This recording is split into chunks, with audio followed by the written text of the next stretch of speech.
Agents of Damned is a podcast intended for adults, featuring mature content that includes, but is not limited to, cursing, swearing, vulgar language and themes, verbal depictions of sexual themes and ideas, and potentially triggering depictions of depression, alcoholism, horror, and emotional and verbal abuse. Listener discretion is advised.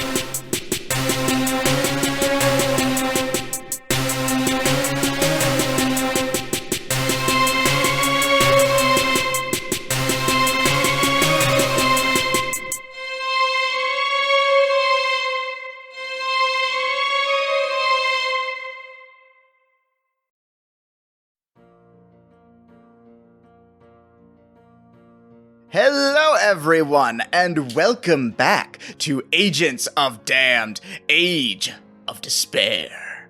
I am your sometimes benevolent, often malevolent Dungeon Master, Jordan Hoshi Roman. And as always, I am joined by my fellow players. Hi guys, I'm Katie and I play Saith. Hey everyone, I'm Christina and I play Wintera. And I'm Drew McLean, and hey guys, I know we all enjoy a carbonated beverage from time to time, but we get tired of those regular flavors like clear or brown, because most sodas don't have a defined flavor when you think about it. I play the good Dr. Arlo Aegon, sponsored by Melon Soda. We should be sponsored by Drew moving in his seat when he starts talking, but No, that's a different Sponsored by story. these fucking nuts is what we'd be sponsored by. You don't like drinking the brown stuff? You ever think about that objectively? It's like most of, what is Coke's flavor? Coke brown. It's Coke Brown because Pepsi Brown is different. I thought Yeah, Pepsi cola, Brown is different and bad. I thought cola itself was a flavor, like vanilla Or like and cola cherry leaf. and. That's the thing. We don't know what the fuck the cola leaf fucking tastes like. So I was like, is that the flavor? But cola is kind of a flavor, but Root beer is vanilla, like sarsaparilla. Sprite and Mellow Yellow and Mountain Dew are all citrus, lemon lime. But cola, you're right. I don't. Oh, you want to really Vanilla fuck and your cinnamon. mind? What flavor Vanilla is and orange cinnamon. soda? That's the 'Cause it's official not taste of orange Coke flavor. is vanilla and cinnamon. Okay then. Well, no, it is orange flavor because Mm-mm. orange and orange flavor are not the same thing. So speaking of all of this, why don't you give us a recap? Oh, you're ready to meet God? Yeah. Yeah, not just us I've learned the stalling. ultimate spell. Gun, are you ready to meet God? Oh, this is gonna be fun. Last time, with their mission seemingly completed, the agents returned to the physical world. However, what greeted them was a harsh reality, as everyone left in the base had been struck down. Before they could figure out what had happened, a beam of energy pierced through Ryan's chest, knocking her unconscious. The source of this beam was a hooded figure that revealed themselves to be Niavra. She, along with her fellow cultists, Phil Dye the Finance Spy and Mayor Pixie Wing, engaged with the agents in combat. Niavra was soon dispatched after unleashing some powerful spells, but Phil and the disgraced mayor proved more difficult. Thanks to a well-timed revival of Granifor, Pixie Wing was rendered unconscious by a sleep ray. With the full force of the agents now upon him, Phil stood little chance on his own. Just as victory seemed all but a foregone conclusion, the goddess of misfortune herself, Beshaba, descended and possessed Damned HQ itself. And thus, we resume our tale.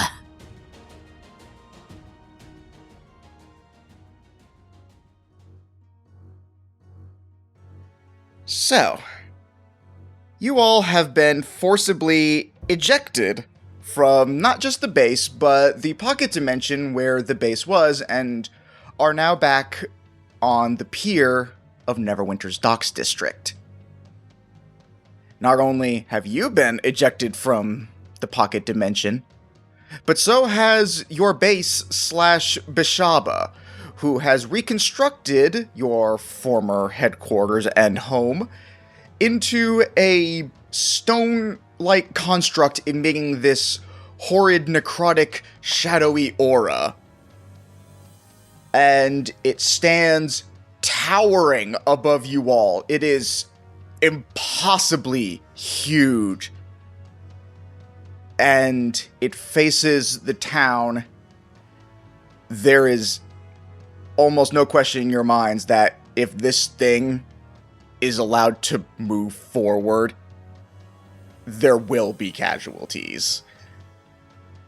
So you all now need to find a way to, well, stop God. Great. I think as one of the only people that actually made that save when we got ejected, Wintera is immediately checking, one, on Bookworm, and then obviously on the immediate crew of the agents, and then also taking in what the fuck is going on as far as the rest of their friends. Yeah, as far as I'm aware, Barden was knocked clean out. Yes, on top of the three of you, you guys also have Barden, who is full-on unconscious. You guys also have Bookworm and Granifor, who is still with you guys, both of which I believe have also been knocked unconscious. Was Frumple dispelled? I don't remember. Nope, Frumple is hanging in there with, I think, 6 HP. I was just actually looking to see. Okay, yeah, Frumple is also there, looks very, very bad. You do not see anyone else. 5 HP. Yeah, Frumple looks really bad. None of our other friends that went into the base with us? No. No Feywild that were fighting, like none of the army? Okay, let me rephrase what I said. You don't see anyone who had gone into the base with you, so none of the other teams that were fighting. You don't see Ryan, you don't see the remnants of Team Outcast, you don't see your brother. Bzz. I just remembered both went in. The only people that you see who should have, like you, been ejected from the base using just logic is the three of you, Barden, Bookworm, Granifor, and Frumple. Everyone roll me perception. Things I haven't done yet. Switched over from my Spear Top campaign to my Safe campaign. You should do that. I don't think you want to be a level 4 dwarf in this context. No, I really don't. And as the age-old rule goes, if you're on the wrong character sheet, then everyone should re-roll the roll they just rolled, right? Incorrect. No, right? What'd you get? But what about the age-old rule, Jordan? I don't know that rule. It's a real rule. Well, don't okay, look it up. Hold on. Let me consider this. Tell me what you got now. Just, for so I can make an informed decision. So I got a number that many would consider to be the magic number, which is 3. Is that worth anything? That does mean something. 26. 13 and 27 from Frumple, and then Wintera up to 27. Wait, hold on. Okay. I actually got a 6. It is not the magic number, so it's just bad. I mean, it's arguably half of the nice number.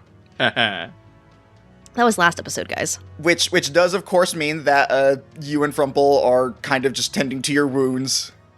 As I believe you two may be among the worst off of you, and that's saying a lot because there are people who are unconscious. But for Saith and Wintera, you feel this almost like unnatural draw within the two of you. It feels, I would say more so for Wintera, upsettingly familiar. And like as you're sort of trying to like gather everything and dealing with this sensation, you also notice up above you what looks like a meteor shower of shadows are arcing from the city into Beshaba's new form. Saith. Wintera like picked Saith up and is like grabbed her by like the elbow as she's picking her up. She's like, Saith, do you see that? Which I think are a bunch of Nightwalkers that are going into Beshaba's form. Yeah, yep, that looks not great. Great. Okay, I'm upset that I'm not just seeing shit. Okay, where are my brothers? Where's everyone? I am here, my best friend. You seem troubled. Hi, Also, ouch. I'm glad you're still here. As am I. I am in great pain, but will endure it for you. I'm glad you're okay. Overall, even if you're hurting, I'm sorry. This sucks. I think my lungs are punctured. You'll be all right. Wow. Okay. I will believe you. This is a shit situation. Yeah, I literally... we're fighting a god. This is a god. This is a real situation. How? Well, I think we know the how. No, but... When a mommy god and a daddy god love each other very much, they decide to god fuck, and then you get another god. Oh, you mean how are we supposed to fight the god, not how did the god get here? Thank you. No, yep. That is correct, yes. I thought you needed, like, the talk, but for God. No. I'm very aware of how Beshaba ended up here. What I want to know is, how the fuck are we going to send her back?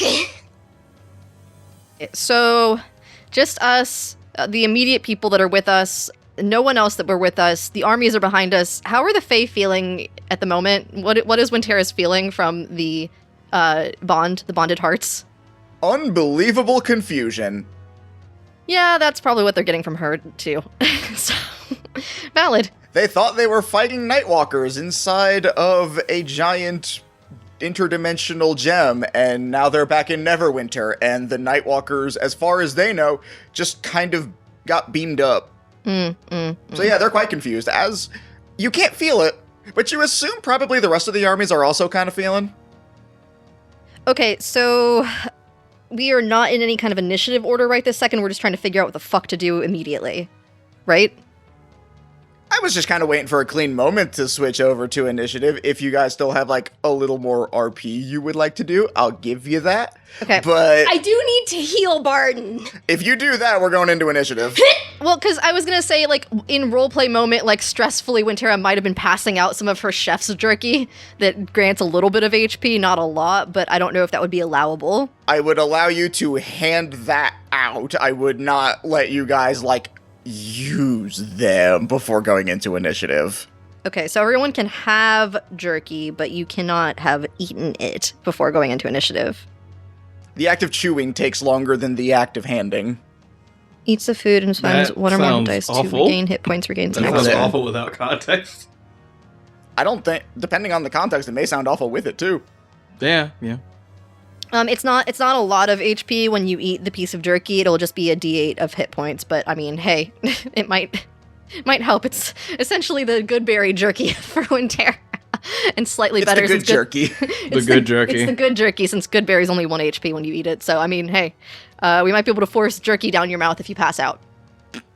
Oh God, I feel like you'd have to baby bird that, and that's real bad. Yeah, I was just thinking that, like, Saith is gonna have to chew it up and spit it in Barton's mouth. Oh no. Winterra, as she's also looking around, realizes she's like, oh, fuck, this big scary ice Ladrin's not out here, and Sarostra will be very mad if she's not back. Okay. I promise to return her by 9. I feel like they are rather close. We might be in trouble if something has happened to her badly. Ah, Shepard, it's good to see you. Where is my best friend ever? My only friend. My only friend. I would be person who I would- devastated and enraged if she were not present. The one who I would burn the world down for and laugh as the ashes consumed all that was remaining, if anything bad were to happen to them. Where are they? Where's she at? Not breaking eye contact for a moment. Not blinking. Does Sarostra actually show up? No. Okay. Absolutely not yet. Bookworm is conscious or is unconscious? Unconscious. Oh. No, the only conscious NPC with you is Frumple. Oh. He's the only one that managed to tank that. Oh. Okay. Yeah, I don't know if you remember, it was a lot of damage. No, I remember. That's why I like misunderstood, and I Don't thought forget about Varus. I thought I had heard that Bookworm was Yeah, but Varus is hurt. inside you, and that grants some deal of... Phrasing. Why? What did I say? What was bad about it? I'm just saying that Varus is inside of her. What's the problem? So I think that Wintera, having clocked that Bookworm is unconscious, as soon as she helps the conscious of her friends stand up, she is like looking over Bookworm and like basically acting as a protection for Bookworm's body. Since we can't do anything out of initiative, she will, I guess, attempt to stabilize her if that's allowed. Nope. But yeah, I didn't think so. Yeah, not on your life is not. No, so she's just like acting and like as protection over Bookworm's body as this like radiance of rage is like, she's like, I'm gonna fight a god. I'm gonna fight this god. How dare she? No one's allowed to touch my wife. Except for me. As a wise woman once said, don't touch my wife. Mm-hmm. Don't touch my wife. Is that it for everyone? Yeah. Yep. Yeah. Then roll initiative. And now, a quick word from our sponsors. Yeah, and so I was telling them about the thing, you know, with the... Yeah, it's pretty cool. Yeah, it's pretty cool. No, Drew, oh my God. Drew? Drew, are you okay? Drew? You good? Oh God, no! Yes. Oh no, Yes. they got him. Yes. Turned into the dice gremlin. It is I, the Dice Goblin. Gremlin. Goblin. I wrote the commercial. It's the fucking Dice Goblin. Katie. Oh no, not the Dice Goblin. Dice Goblin, why are you here? I am here, for I am the dark passenger within you all that you cannot sate. He's right. I feel the need to buy dice now, but wherever will I do that? You'll never be able to get enough high-quality dice at a low price to satiate me. There is no such place to get such things. That's not true. What?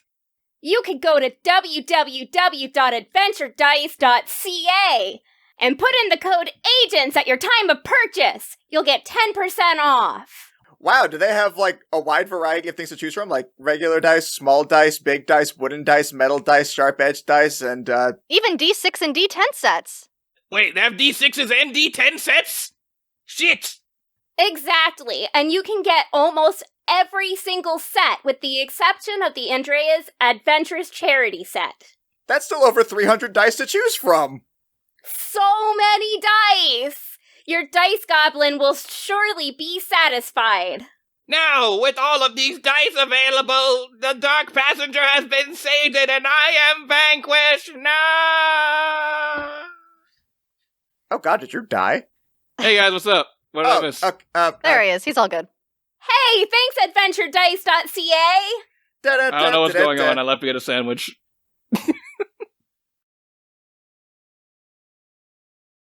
Safe got an 11. My initiative bonus, I will have a grand initiative of 15. Nat 20! 24. Well, I was like, can I roll better this time? Let me roll for Fremple. Hold on. 14 for Fremple. Okay, so... first to act... I mean, Tara, obviously. But there's... yeah, of course. I don't know what the fuck the god rolled. Not a nat 20. Like, not even a little bit of nat 20. Oh my god. No one else rolled above a 20, right? It's just Wintera? Oh my god. You heard what everyone else rolled. I wasn't listening. I'm stressing. My ears turn off when I'm thinking. If I'm reading stuff and thinking, I can't listen at the same time. Yeah, no, you're the only person who cleared 20. So at this point, is Wintera's shepherd stuff still active? I think time-wise it would be, but I don't know for sure. Yes, no, it would still time-wise. You weren't in it for... like, you're kind of, like, reaching, like, the end of it. Like, you know you don't have much time left in this. Roll me a d4. 3. You have 3 rounds left of it Okay. before it will wear off. So the last spirit totem that she had changed to was the wolf spirit because of the healing abilities that it has. Fuck. So is everyone in a general, like, we're grouped up roughly in like a 30-foot radius-ish area? Unless you guys wanted to spread out beforehand, I don't see why not. Okay.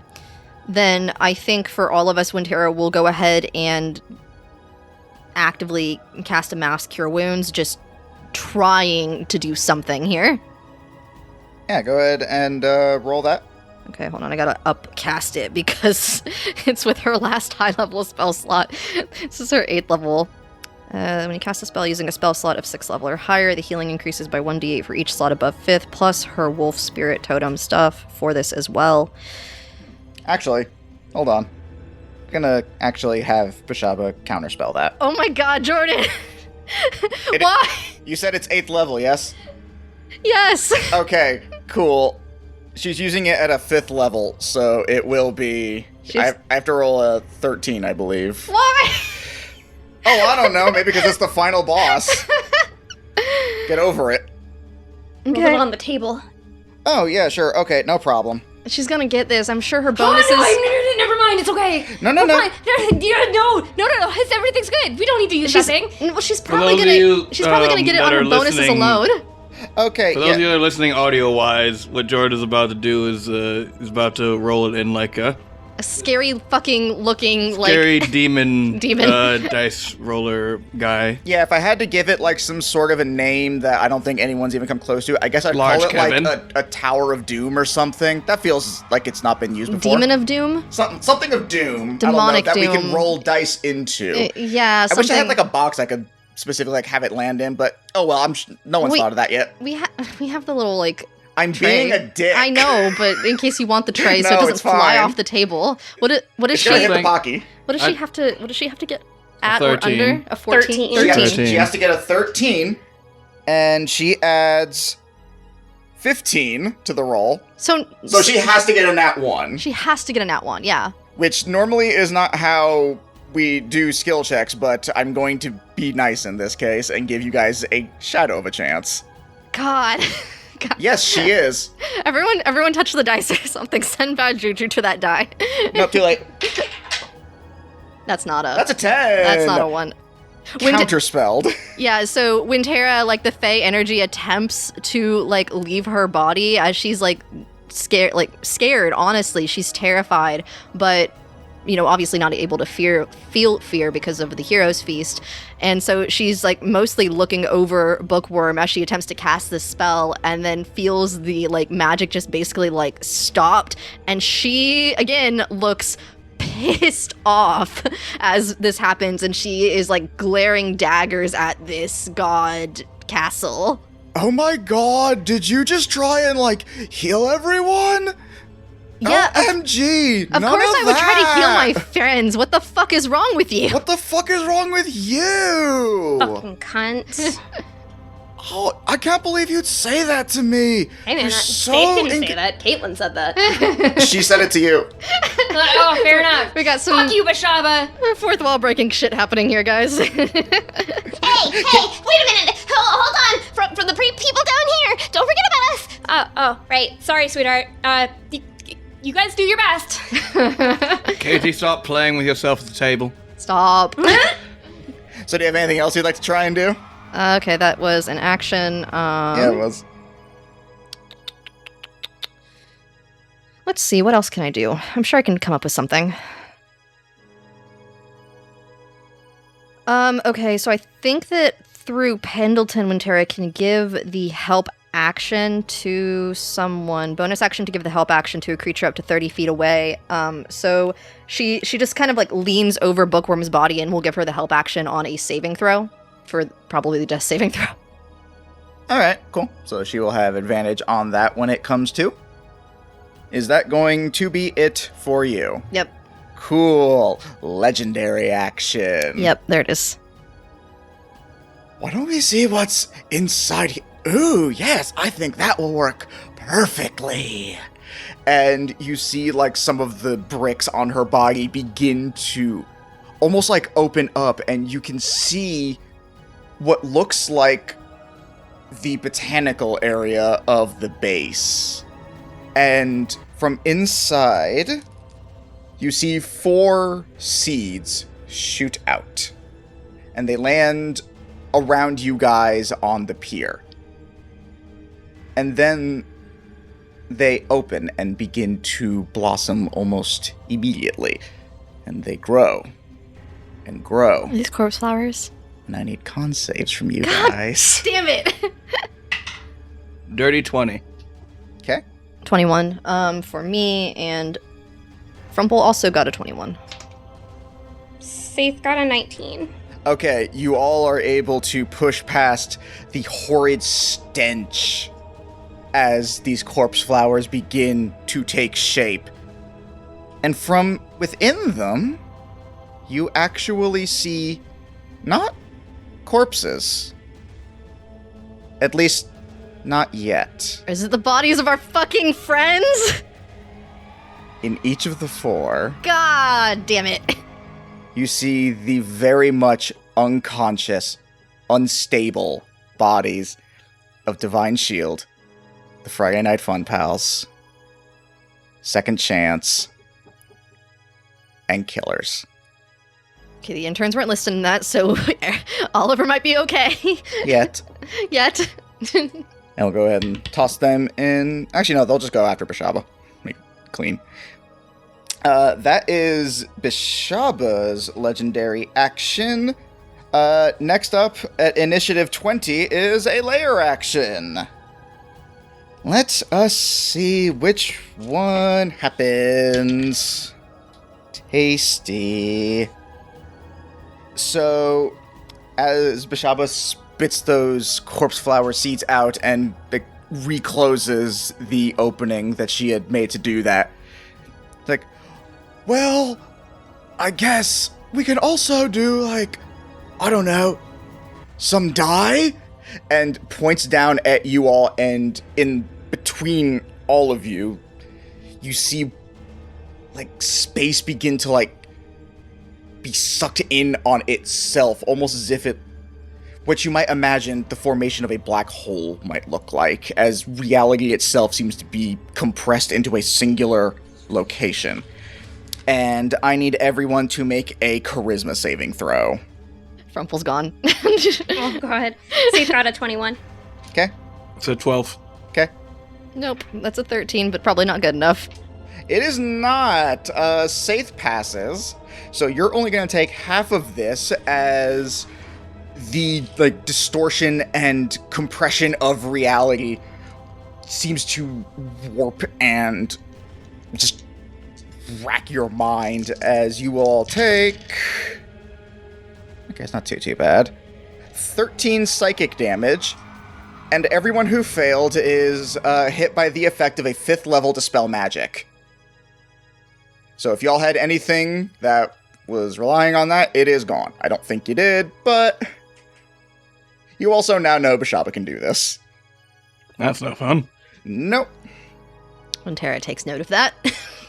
Yeah, you guys do, like, even if nothing goes away, you do feel, like, the sensation of, like, magic being shunted from your body.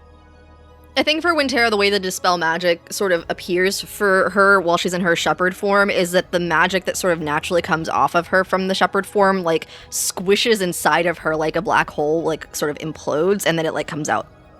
Yeah, you normally have, like, a very, like, chaotic aura of magic around you, and as that happens, it just, like, diminishes a bit.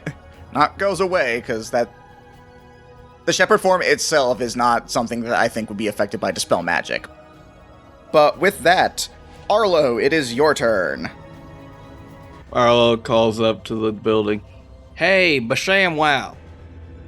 Oh my god, are you, like, talking to me, you nothing? Your mother was a hamster and your father smells of elderberries. And then I run in the opposite direction of town. So towards Beshaba. Well, I mean, yeah. I had to think about that for a moment, like, did he just say he retreat? No, he said the opposite. What the fuck? I'm essentially trying to kite them away from town. You're on a pier. I don't know. So you would You run to going the out- ocean. Yeah, you'd be going out to the ocean. Arlo starts doing the backstroke. Yeah, I guess I can stabilize. Bookworm. Okay, yeah. Go ahead and roll me a medicine check for that one. DC 10. That's a natural one. You try and do chest compressions, but you're not used to doing it on Fearbulg, so you not quite doing it in the right place. I also think that Wintera is probably, like, grappling with don't touch my wife, but also help my wife. Yeah, you have your hands on his shoulders and you're like shaking him so he can't get a good technique going. Yep, it's Wintera's fault. Yeah, when Tara's like climbed on his back. It was like, do it better! He's like, stop! Okay. So yeah, that's gonna be Beshaba's next legendary action, and she is going to open up a different spot on her, and this time you guys see not the armory, but like the storage room where you guys keep all the confiscated contraband items that you guys have acquired, and that Damned itself has sort of picked up throughout the years. And you see, glowing with this infernal glow, is Nisa's greatest mistake. Her ex-boyfriend, Chet. Her second greatest mistake. Canonical. As the infernal oven unleashes a powerful beam of fire, and I am going to need y'all to make a dexterity saving throw. Wintera shouts at Saith and Arlo, I knew I should have broken that oven when I had a chance to. You guys stop me. 21. Cool. Wintera got a 23. I got a 7. Neat. Everyone failed.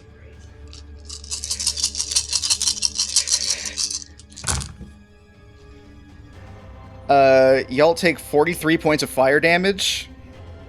Arlo's down. Yeah, Saith too. Oh my god. Does it matter if y'all have that since you have resistance to fire damage? Oh No. shit, you're right. So it would be halved. Yes, so... Still no. Oh, okay, well... How many rounds of damage have we taken? 2? 1. So you said, I'm sorry. This is round 1 of this combat encounter. No. I mean, how many things of damage have we taken? 2 or 3? Oh, within this round? Yes.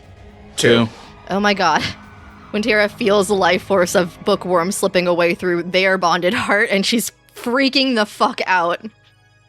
Is Saith still up, or is Saith also still down? You said it was 49 points of damage? I said it was 43, for you have to be 21. Yeah, Saith is still up. Okay. Frumple's next. Would be. Oh yeah, that's right. I already killed Frumple. Yeah, Frumple's dead. Saith's next. Well, Varus is going to stabilize Barden for me. Varus gives Barden a potion. Saith has got like 5 of the really good ones. Does it say what kind they are? They're the biggest ones. Saith bought a bunch of them. Okay. 32, I think. 32 healing points. Yep. And Yume has Thank you! his card back. Yes, bitch! As he is conscious again. So Bar is up. I think I probably need to have Saith take one too. Because I've only got like 18 points of healing left, or 18 points of HP left. Unless I can use Puddin' to force it down my throat while I take an aim. What a sight. Puddin' unwraps from my body, goes, hang on, Mama, I got you. God damn it. Don't die. Please don't Meanwhile, choke. I'm like, Disadvantage on shooting? while my Puddin' is shoving a potion down my throat. This is what happens when I play a home game right before coming to a real game. That's some high hijinks. So what is He's listening to? considering it though. The look, like he is, the gears are working. That's not I what feel more like Jordan's considering his life choices. that. Life choices. It's not considering, it's dealing with the acceptance that this is where I'm at right now. I've got a bunch of companions. I may as well try to do my best No. to use them. No, yeah.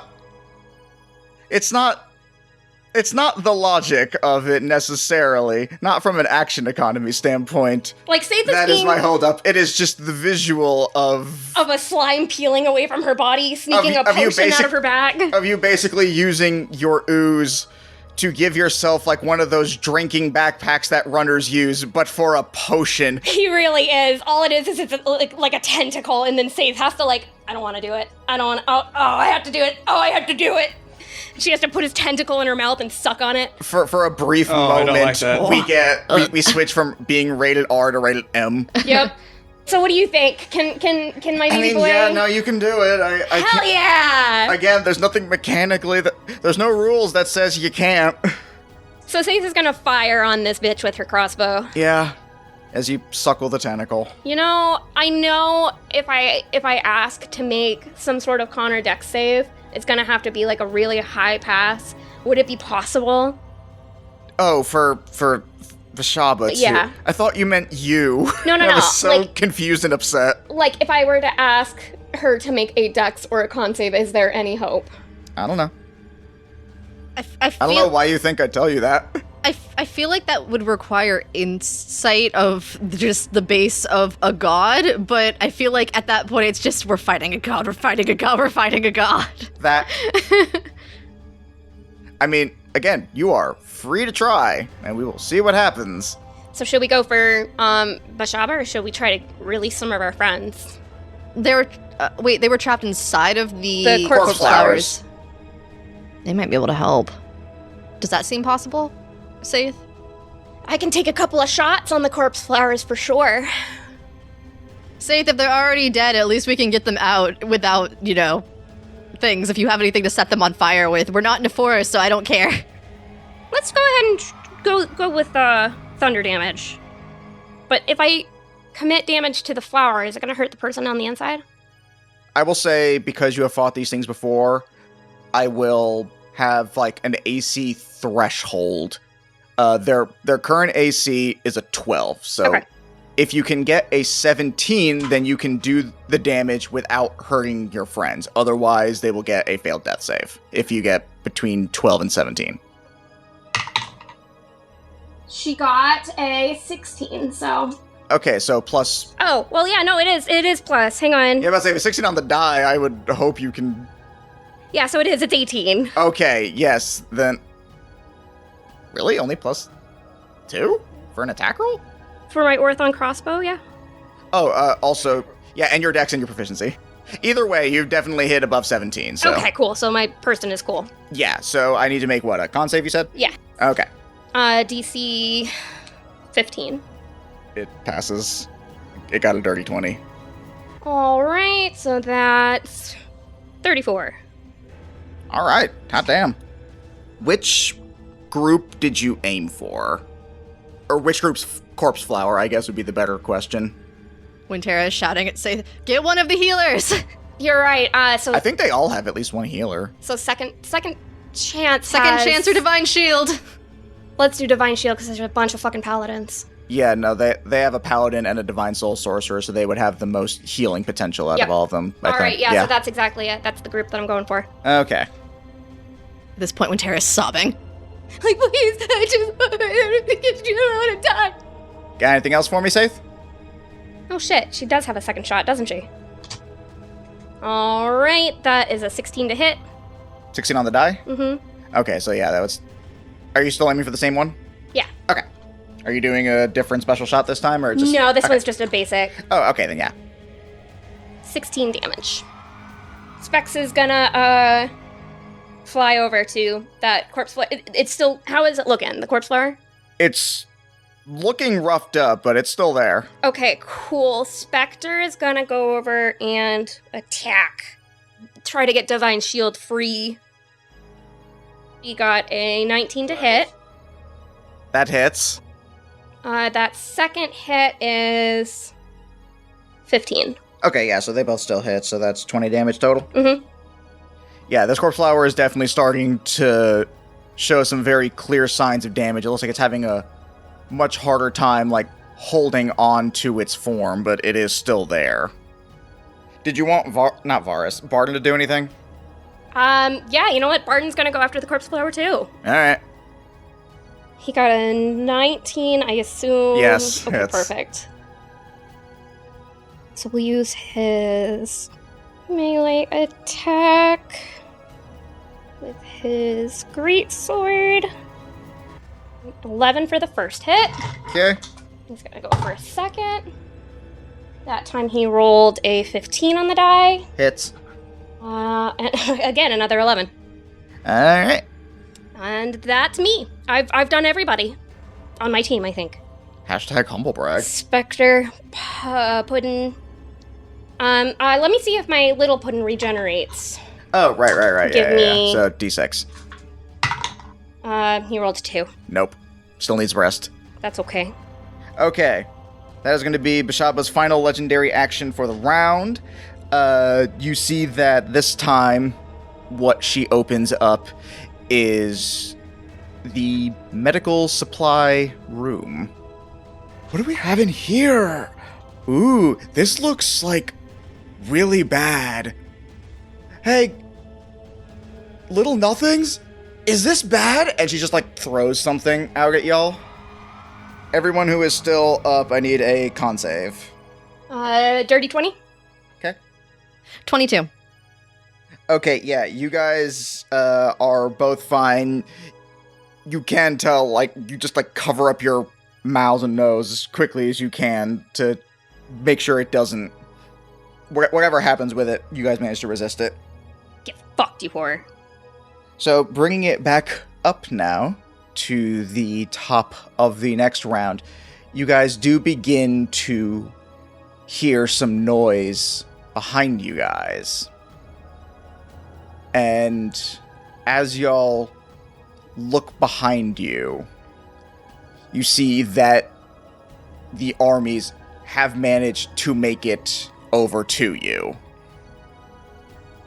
I am now going to give y'all some little army cheat sheets. Army cheat sheets! You may use a reaction on y'all's turn to do the things that it says on there, plus they will do, like, they have an ability and a damage that they will do. If they take too much damage, their attacks get weaker to represent how many people that they have. So that is what you guys... Oh, fuck yeah, Laoshin. Restores 3d8 plus 5 hit points to the party. Okay. Wintera. Is Bookworm still alive?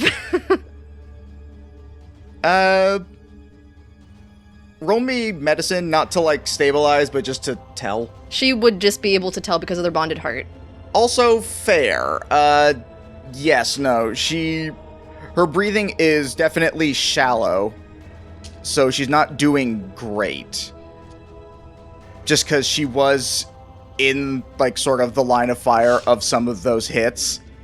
So she would have taken some failed death saves. Failed death saves. Yeah, she's at 2. That's why I was asking earlier, how many failed death saves are we at? Because we're about to have a different Wintera, depending on... No, she is barely hanging in there. Like, you guys remember Evil Tree Wintera? Yeah, that's where we're gonna be going in a minute. Okay. So I think Wintera, like, freaking out, just absolute panic in her voice as she sort of catches on that the army is approaching and gets up to speed with everyone, is like, can anyone help us heal? We're not doing great. You see a few, like, of the Night Watch creatures, like, raise their hands, and they will make their way over. Would you like to roll the 3d8? Sure. We heal for 25 hit points from Night Watch, and I have 69 HP. Yay! I'm also going to give you this. This is Bookworms. Yay! There are some spells on there. I'm going to need you to run by me first. I don't remember what they are, but I remember some of them are a bit much, and she doesn't actually have them. Specifically the higher level bullshits. I was gonna say, are you sure she doesn't have Firestorm? I feel like I've definitely seen her cast that. I mean, look, if you want to cast Firestorm, specifically, if you want your wife, who knows you, to cast Firestorm. I feel like you're referring to animal shapes because that one's fucking wild. Again, it's mostly the higher level ones, but I didn't have time to go through on the card and customize it. Mostly because, that's just like one of the actual creature cards. Yeah, I mean, animal shapes is an 8th level spell, so that's why I was like, I'm assuming it's going to be one of those, but... Yeah, I would generally assume 8 and 9 are not on the table for her. Okay. She can have the slots, but not the spells. Oh, can she? Yeah, no, I don't mind that. That one's fine. Great. You're fighting God. Great. I've already established some level of dominance. Alright, so everyone has An additional 25 hit points, which means... Oh, right, I almost forgot. Within that same line, Drew, since you technically don't have anyone in this one, would you like Granifor? What do you mean? Like, as your companion? Would you like Granifor's card and be able to use him on Hell your yeah. turn? All right, sure. I'm gonna say hell yeah for you. You don't have a wife or a husbando directly in this, so you can have the eyeball. They're buds. Drinking buddies. Do we roll the damage for the guild, or is that you? You can do it if you want. Guys, I need your buddies. I need you to send buddies of d6s. 2, 3, 4. What, you don't have just to 5. lose 12d6? Actually, I might. Hold on. 1, 2, 3, 4, 5, 6, 7, 8, Does Barton only Nine. really have 52 hit points? 10, Yeah. He 11. hasn't been doing as much nope, as I y'all. got it. Never mind. I got 12d6. 47. All right. Wintera's reaction was to call upon Night Watch for some healing, and they did some damage. Whew, okay. Wintera sort of, and I guess that healing for Arlo means Arlo is up now too. I am now up. Yeah. No, I'm up and ready. Arlo's the only one who doesn't get the healing because for some reason Nightwatch doesn't like him, even though I don't think he's ever been there. Oh wait, no, canonically you have because we did, the Power Ranger thing. Oh, yeah. We in the second We're in one. Night Watch?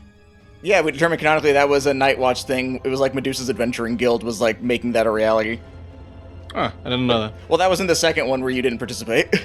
Well, then I wasn't there. Well, no, because you were in the first one, which is canonically part of the same thing. Oh, all right then.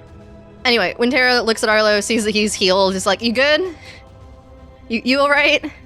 I am back to being alive. Okay, good. And then she looks down at Bookworm. She's like, "Are you okay? I'm back to being alive. Okay. Try not to do that again. That was scary." It wasn't really something I was trying to do. Okay, and she's gonna help Bookworm stand up. Yeah. And then for her actual action, we're just gonna do a conjure animals because I still have that spell slot. Surprisingly, I have a 4th level spell slot, but I don't know if that will do anything for conjure animals. So let me see. I think it doesn't. But I mean, we will still get the Frosty Clock if I conjure up to 4th level. Yeah. If I'm allowed to conjure animals. Do you do it? Unless. You get to keep Granifor's legendary actions. No. Not those. Are you sure? Yes, I'm sure. We are No. fighting a god. I can't just be like, hey. Oh, you get to just like jump in and be like, by the by. No, not that. What are we gonna do it? No, not that. I respect the effort, but no. Yeah, no, if you're gonna do it, she is gonna counterspell you. She would instinctively, I think, try to conjure animals, get counterspelled, get pissed again. Stop it! You stop it! What do you mean I stop it? You showed up and started attacking us! You guys attacked my guys! Yeah, because they were fucking with us first! So? Oh my god, you're so insensitive to the needs of others! Fuck And you! by others, I mean me! This isn't your realm. You don't belong here. Oh my god, like, no one asked you? Yeah, go back to where you came from. Oh my god, no one asked you either! This is the worst thing you can hear in that accent. Go back to where you came from. You are so problematic!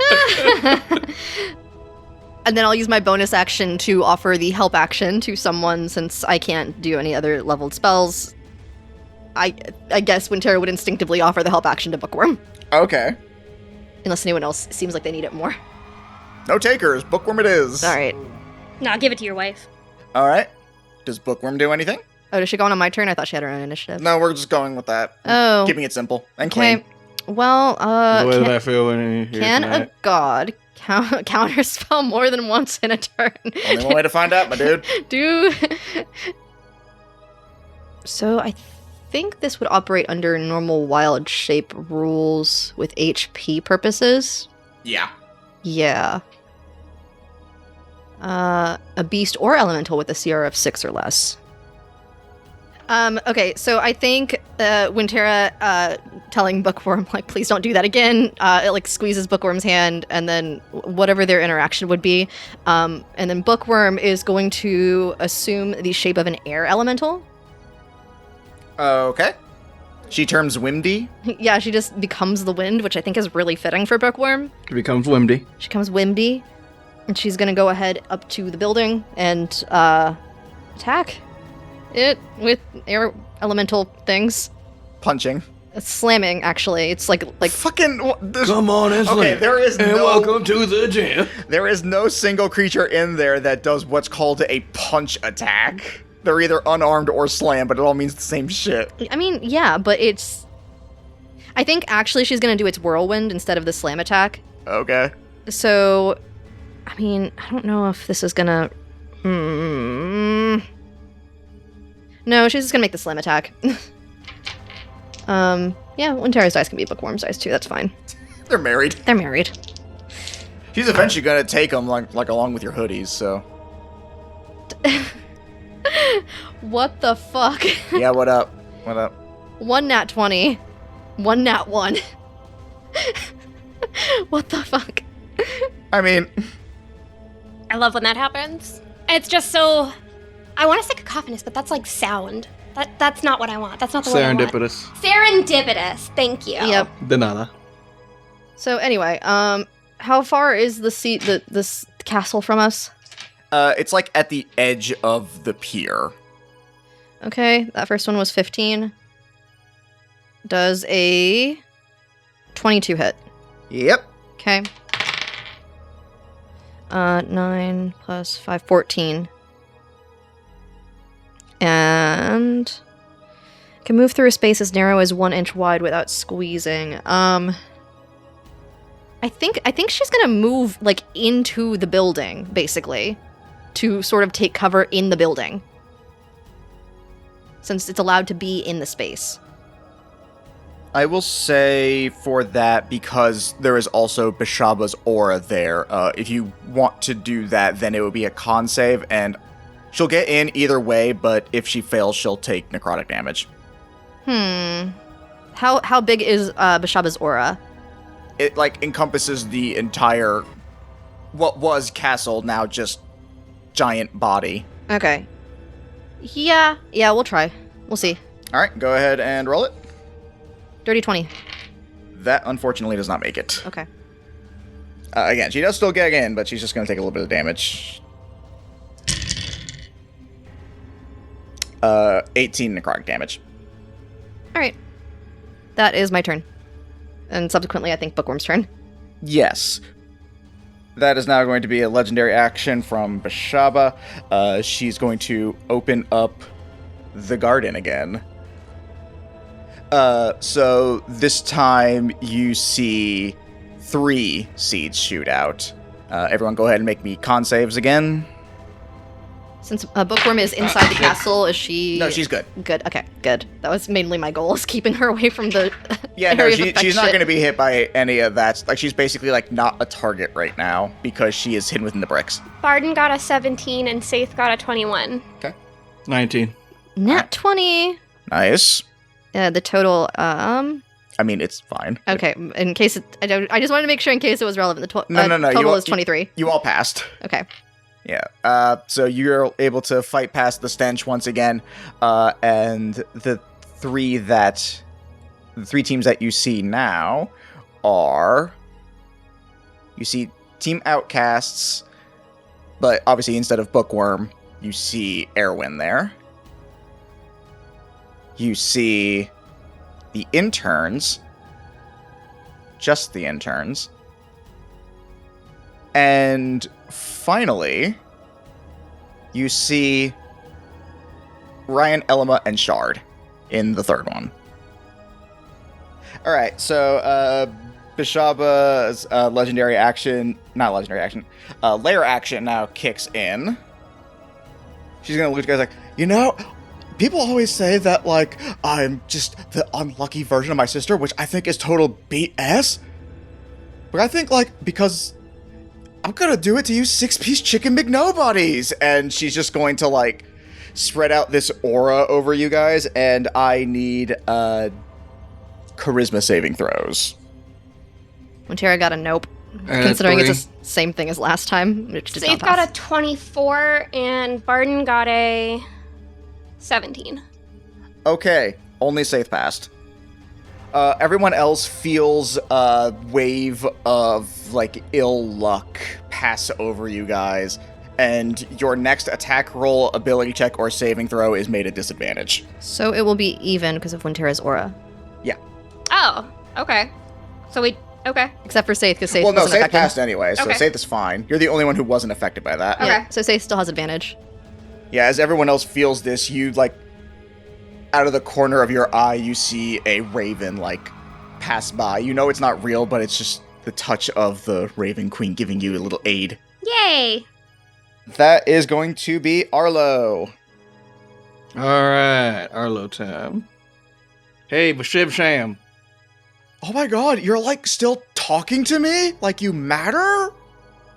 I mean, I'm not the one who just got shot, and he shoots at... He shoots What? at his face. Hey, no. Hey, Bashib Sham. Do you know what a gun is? I'm a god, of course I do! Cool. He shoots her.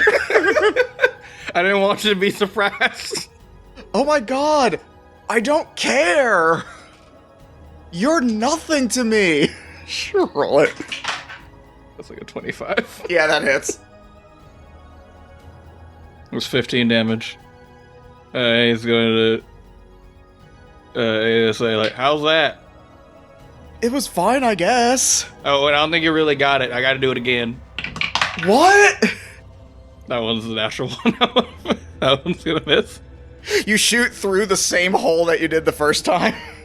Whoop, sorry. One more again. Mulligan. That one didn't count. That was Still going to be not- a 22. Oh, okay. That hits.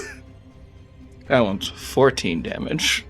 Slightly less impressive, but still good damage. And then I'll look over to his good friend Granifor, who out off screen he has hung out with multiple times. Yeah, no, you guys definitely have, like, bar crawls that you do. Yeah, like they have multiple inside jokes, and like they always talk about getting like tattoos together, but never actually do it. He's wearing his best friend's forever hat, and off at, like, the edge of the pier, you see Spib looking on incredibly spiteful and jealous. Arlo looks over at Spib like, you know what you did? And No, but know what I'm going to do. And he holds out a knife and then disappears. Oh, so concerning. Thank you. He looks over to Granifor like, Granifor, you got anything to add to this? Nope. I think he's gonna add a disintegration race. What's he gonna add to this? But I have something I can take away. How does that work? Do I just roll a save? Yeah, DC 16 dexterity. Yeah, DC 16 dexterity saving throw. Dexterity saving throw. Interesting. Dexterity. Is that building very dexterous? So it actually. Wait. Waiting. Wait, never mind. You're larger than large. Just keep Oh going. my god, did you just talk about my weight? You're so rude. And you're so fucking huge. I am a little bit concerned about your size, sweetheart. Oh my god, it's called body positivity, and it's only a good thing. She rolled a 16. Meets it, beats it. Yep. So I think that's half damage. Is Is it? that half damage? I think disintegration is a all or nothing. I could be wrong, but Yeah, I guess it's save or suck. Yep, no, it's all good. Save or suck. So she's good. And then when my turn is, or like using my reaction thingy, I'm gonna do. Let's do Night Watch again because we are doing poorly on hit points. alright. So everyone, it's 3d8, Yay! which I will roll right now. They all come back over and they're like, God, still? still. Yep, still. Band Stiller. Who? You know. No. Yep. Everybody get 24 HP. Yeah, since pretty much everyone is conscious again, they all just like go over and just like stick you guys with needles. They're like, trust us, this is medicine. Was that? I do not. Wait, it's not magical healing? Well, it's are you a just- doctor? Yes. Then do it yourself, and he sticks you with the needle. I walk right into that one. I'm mostly asking, do I add that to Bookworm too? Oh, yeah, no. How's everybody? It says, and I quote, restores 3d8 plus 5 hit points to the party.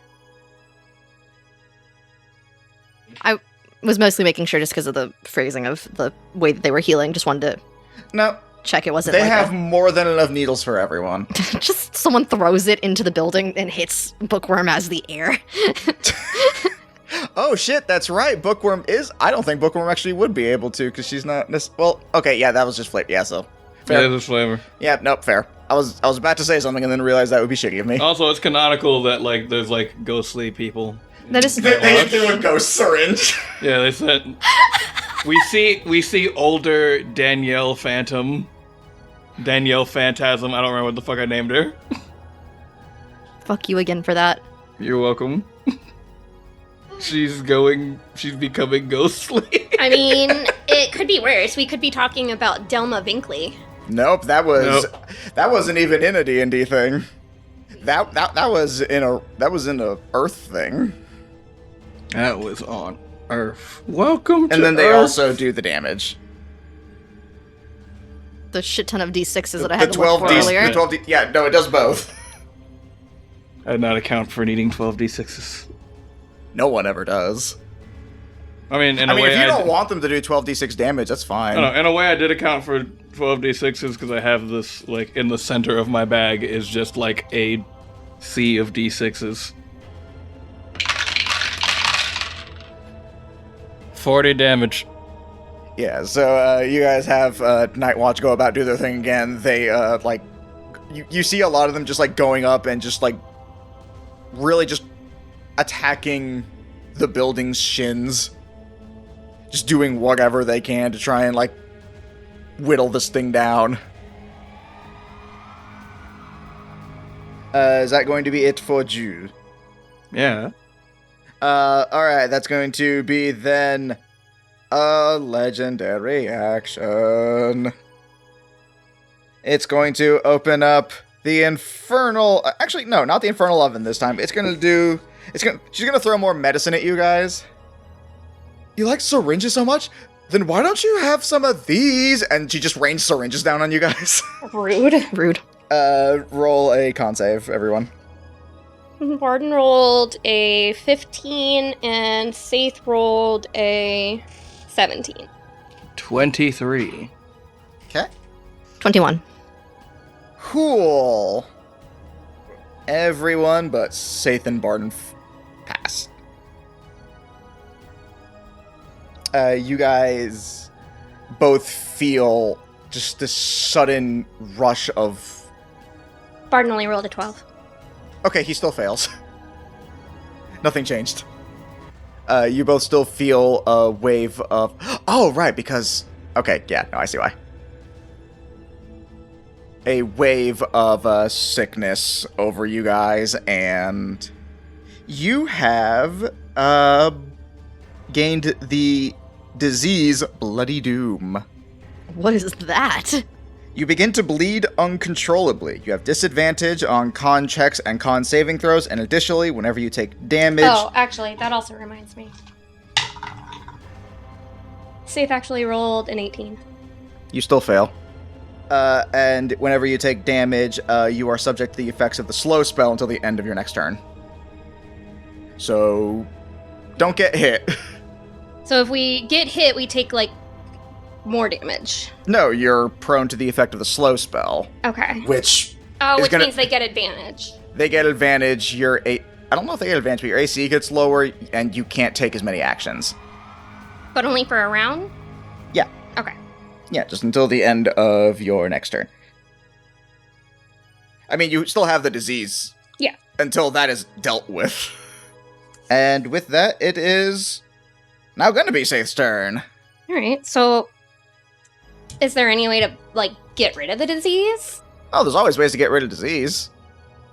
I believe the main way for this one would be either a greater restoration or, and I feel like this may incite something, but this is what it said in the actual thing, remove curse.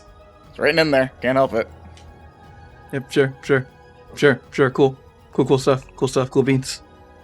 Remove Curse is like a bullshit spell and is implemented poorly. You never get to actually use it for like what it says it's meant to be used for, but whatever. But you can use it here. Oh yeah, well you can use it here. Fuck you. Fuck you in the mouth. Future question, just random. Does Bookworm have access to Feywild conjures? What? Feywild conjures. Like Jockbirds. Oh, She's had to have seen at least a couple of them. She's absolutely seen Jockbirds, considering how often Terra summons them. Yeah, no, I'd allow that. That makes sense. Okay, I'm trying to look ahead for Bookworm's future turn. You know, it's really nice that you're looking forward, like, you're looking into your wife's future. It's very positive of you. Shut up. I'm trying to say you're doing good. Now, I do have one more question. The Rat King is, Oh, wait, did you go wrecking? no, not yet. Oh, okay. But it is, It is Immune immune to to disease. Yes. That would wipe it clean for you. Nice. You could just go Rat King. yeah, Nice. so safe goes Rat King. Aren't you tired of being polite? Don't you just want to go Rat King? I do believe that is an action for me to turn into the Rat King. Let me double check. It wasn't. Super wasn't. I'd own it if it was. Starting at the 3rd level, you can use a bonus action to Oh, well. adopt the form. Bonus it is. Nice. Okay. You remain in this form for 1 minute and can assume this form a number of times equal to your proficiency bonus. While in this form, you gain the following benefits. Your dark vision is now in the range of 60 feet. I think I already have. So yours would increase to 120. Okay. Which isn't super relevant right now, but... When you attack a creature that is poisoned or diseased, you gain an advantage on the attack. And when you hit a creature with a sneak attack, that creature takes a Constitution saving throw, or must make a Constitution saving throw of 10 plus your Constitution modifier and your proficiency bonus. On a failed save, the creature is poisoned. Wait, does it not say that you're immune to disease? I thought it did. Oh, it is. It's when you choose this archetype at a 3rd level. Oh, it's just a separate thing. Yeah. Okay. You gain a resilience to plague and disease. You have immunity to all diseases and gain resistance to poison. Yeah, that felt wild that wouldn't have been one of the first things. Yeah, so Varus and I, Yeah, you're rat out. I rat out. I'm just like a giant, hairy, ratty creature now. Has Barden seen you do this before? Depends on what his kinks are. That's a you question. Barden's a how furry. Have far, you introduced this for any reason to him? and how far Varus would be willing to go. I feel like Barden's a furry. we've displayed that Barden's a furry. he's pretty open-minded. Yeah, so I would consider that Barton's probably seen safe like this. You see he starts to get a nosebleed, and you're not sure if it's because of the disease or not. It's not. I'm gonna roll some insight on that. This is where we find out that, like, Barden used to watch Rescue Rangers and had a crush on Gadget the Mouse. She rolled a 17. You strongly suspect that that's not... Because he wasn't bleeding out the nose before. Like, he's bleeding out of almost everything but the nose, and then it kicks in after you do this, like... Mm-hmm. She's gonna blow him a kiss and just be like, "Don't die on me, okay? You stay alive over there." We already had this conversation. Just, do your stuff. Anybody know a greater restoration? We do. You look over and see Divine Shield, having been freed from their corpse flower from the Yay! continuous onslaught of, armies. Oh, you're okay, thank goodness. Okay, is subjective, but we can get to that in a little bit. Okay, so we know they have it. That's good. I'm glad to hear that they're out. Yes, they are currently the only ones who have been freed. All the other corpse flowers are still kicking, but you do not presently... Like, they're the only ones who are up since they were freed, and then healing happened. I'm gonna have the Silvery Moon Mages and Feywild restore a spell slot for each of us. Okay, each of you gets your lowest expended spell slot back, or one of them. What a wild thing to try to track. Hold on. And then from this. Which for you especially is wild because you get warlock spell slots. I know. So you get a 5th level spell slot back. Yeah. So question, so if they kept doing this, theoretically, if you didn't use your spell slots, would it just keep going up because your next lowest spell slot would be the one higher? If you get all of your lowest spell slots back and you still have other ones, then yes, it would just be whatever your lowest expended spell slot is. Cool. So in theory, if the only thing you've expended is a 9th level spell slot and you do this, you'd get your 9th level spell slot back. Cool. But that implies you've only cast 9th level spells and done nothing else. I wanted to make sure I understood the way that this setup worked so that I could keep track of it, because I think that I'm starting somewhere in the middle of her spell slots that she has.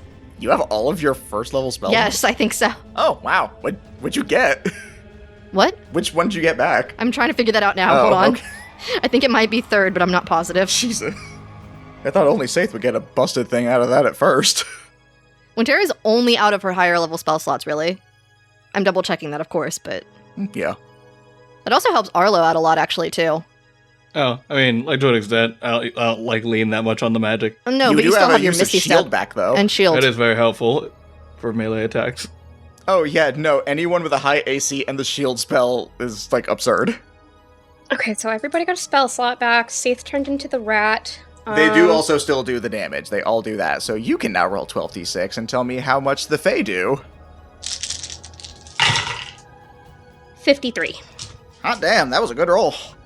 And then I'm gonna place a curse. I'm gonna place my baleful curse on Bitch Tits McGee. I feel like you have given that nickname to someone else before, and I am having the hardest time, 1, remembering who that is, and B, resisting the urge to say somewhere else in the multiverse someone gets cursed. That's hilarious. I'm really sure that I probably used Bitch Tits McGee before, because that's our It's our term of endearment. That's our term of endearment for each other is Bitch Yes, Tits I McGee. get cursed. Do I need to make a save on that, or does it just happen? Ah, here we go. Okay, starting at 1st level, you gain the ability to place a baleful curse on somebody as a bonus action. You can choose one. Can I use it as a? Nope, not so how never that mind works, on the sorry. curse. So I'll hold off on that for now. Okay. Either way, if we're gonna go for it, we're gonna go for it. Can you have Beshaba make a con save for me? I would love to. Oh, well, should roll to make sure I actually hit her, though, huh? You should do that. Saith rolled a 17 to hit. That hits. Okay. Now I'll roll that con save. That's an 18. Oh. Yeah, it passes. Plus stuff, I assume? Is that an 18 on the die or 18 plus stuff? That's 18 total. Oh. But being that I am within 5 feet of a friend of mine, that would give me my sneak attack on this one? Yeah. Okay, cool. Did you roll that with advantage just to see if you crit? That one was 12. That would have been funny. If you 1, 2, 3. I mean, hey, we've done that 4, before. 5. We have had a did you roll it with advantage just in case, and then gotten crits. So there's those. Always helps. Oh yeah, of course. Plus that. 33. Okay. And then I'm gonna make another throw. Or another shot, rather. You've given up on launching them and you're just throwing crossbow bolts. Alright, that one is a 19 to hit. Will hit. And I need her to make another con save for me. For a different one? Mm-hmm. Okay. 16. Meets beats. Who knew finding a god was gonna be hard, guys? Yeah, who'da thunk? I'm gonna have Barden go ahead and attack another corpse flower. Let's do second chance this time. Well, I was going to update you on that one. Because of the Feywild armies doing their thing, Friday Night Fun Pal, Second Chance, and Killers have all been freed. Oh, good. They're still unconscious because there hasn't been healing since then. But that just leaves Outcast, the interns, and everyone else. Okay, The so Ryan extras. It's the Ryan extras. okay, so I will have him go and force one of the potions down Ryan's throat. No, Ryan is still in a corpse flower. Oh, okay, she is still in corpse flower. Yeah, no, she Okay. was one of the more recent ones, so those last 3 corpse flowers have Outcasts, the interns, and then Ryan, Elma, and Shard. Okay. So those corpse flowers are still kicking. All right, so he'll go after Ryan and Okay, yeah. Ryan, Elema, and Shard. Shard. Okay. All right, yeah. No, go ahead. He rolled a 18 to hit, 18 hits. 6 damage, and then because he's got that damage or that disease, he can't make a second melee attack, can he? No, he hasn't been hit yet. Okay. You rolled a dirty 20.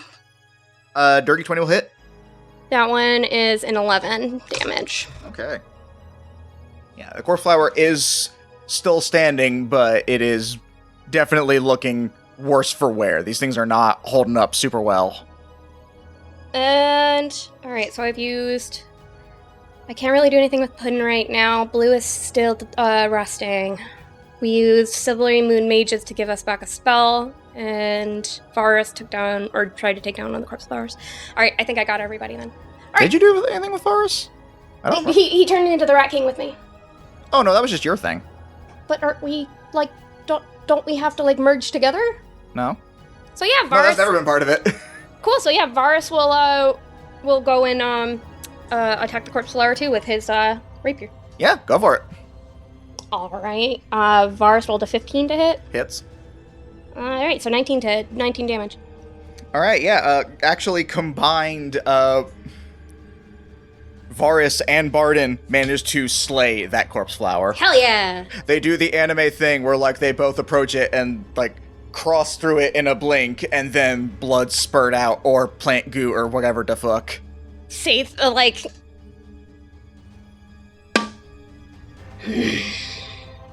get him. They try and look cool for a minute, but anyone who can see their faces sees their faces are scrunched up so bad because the smell is horrid. Oh, poor guys. You're having so much fun with the sounds that the soda can makes. Listen, the fact that it just, like, popped so randomly, but in that, like, perfect It was so good. timing, it Okay, sorry. tickled me. Also, I don't really know if you have much ground to talk on as far as using cans for sound effects. Technically, Miss Hot Tab McGee over there. technically, Bingo started that. Bingo did start it. It's Yeah, Bingo's no, fault. but you have taken it and fucking run with it like Usain Bolt. Is that it for you? Yes. Okay. Legendary action. Only thing left for this round is going to be the oven. She opened up and she let out Big Blast. I need dexterity saving throws. 23.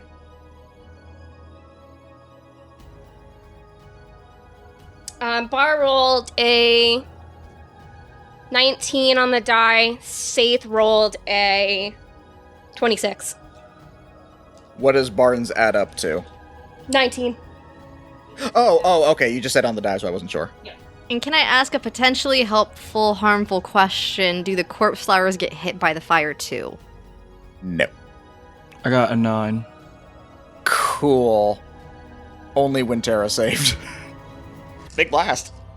Can I use Sentinel to protect Barton? Technically, no, but I will say if you are willing to have this one ignore your fire resistance, I will allow that. That's fine. I don't want him to get hit with him having this disadvantage. Okay, then Doesn't he also have fire resistance? Your fire Oh, he's a fire genasi, man. genasi. He Yeah.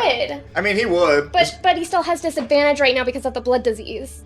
Well, I mean, he's definitely going to if this hits him. Like, 100%. Like, that disease will impact him immediately if this hits. So if you want to my body as a shield, you can. Yeah, I'm gonna use my body as a shield. Okay, so yeah, you will just, instead of having it, you will just take the damage. Okay. The boys are distracted while they're in the midst of taking down this corpse flower. They're trying to relieve the people from within, and Saith sees that fireball and he's distracted and she's like, "No, my baby!" 72 points of fire damage to everyone except for Winterra, because that does get halved for you, so that would be 36. Isn't Arlo resistant to fire too?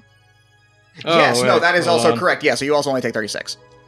Yeah, Saith ignored fire resistance for the sole purpose of making sure that Barton doesn't get hit. Yeah, you full-on Piccolo it and just, like, dive in the way and just fully eclipse him so he does not have to take that damage, but you take it head fucking on. Oh, yeah. And hard. It fucks her up. Mm-hmm.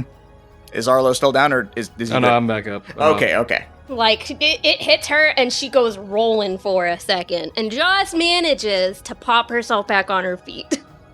As you do that, Barden actually, like, goes up to you and, like, grabs you and just says, "You're not allowed to die either!" And with that, I'm now going to do something that I forgot to do last time. Layer action. No, I remember to do that. Oh, okay. Did y'all notice that someone didn't go last time? We'll consider that one a charity.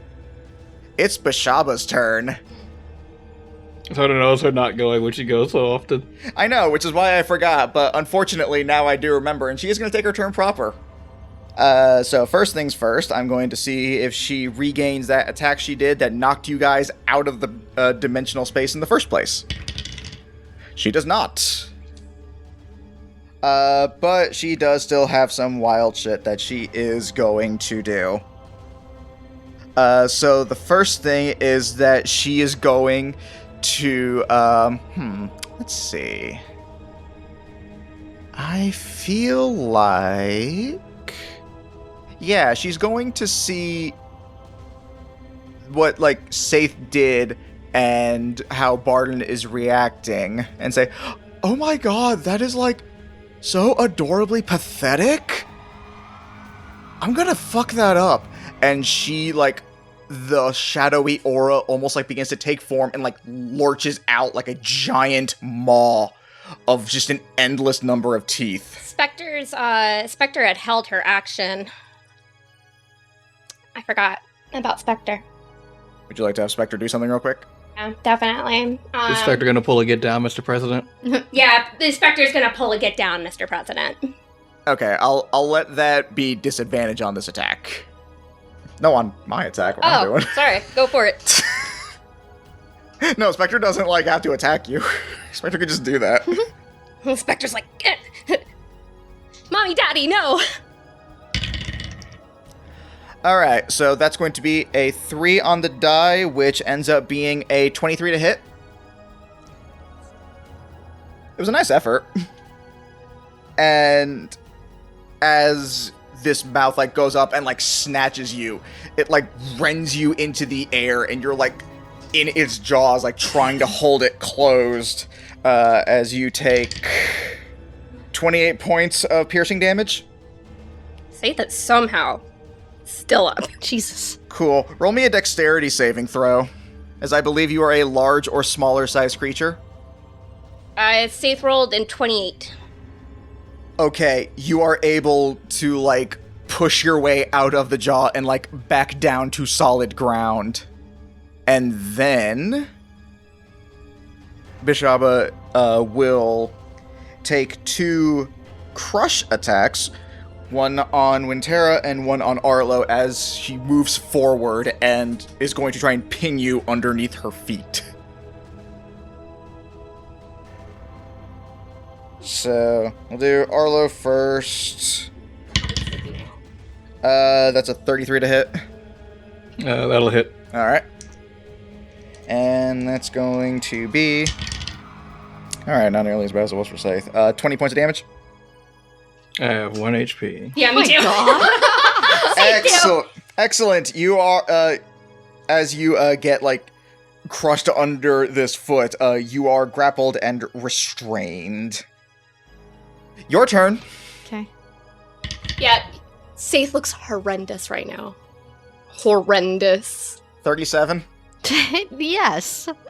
I don't know. Arlo took a minute to look it up. Maybe. Well, I mean, I had to look to see if, like, There was any Shield would, like, do a difference. No, I realized. That's going to be 19 points of damage, and you are also grappled and restrained underneath a building's foot. And then, last but not least, there is... As, like, Beshaba, like, reels in the mouth, she, like, looks at you, like, "Oh, that's, like, adorable that you think you can try, and it'll matter. Eat shit." And this stinger, like, launches out at lightning speed, and her last attack... Oh, I thought that was an Thought that was a nat 1 for a second. Can it Would be? have been nice. It could have been if it was 1 over, but no, that is actually a 27. Yeah, that hits. All right. You said you had 1 hit point left? Mhm. You're down. Yeah, I know. Yeah, so you feel just this overwhelming, like, not only as this thing pierces you and you are, like, knocked out of your rat form, but you feel like this unbelievably powerful poison begins surging through your veins as you begin, like, losing consciousness. One of the last things that you're able to see is your friends pinned underneath this monstrosity. Barden and Varus both, like, running over, screaming, and just the sounds of battle as the armies try and do as they can. I think Wintera getting pinned under is still like trying to like reach for both Arlo and Saith because she knows the bookworm is Saith, and she's like, Saith, no! You barely even hear Wintera cry out as everything fades to black for you. And then you hear a voice.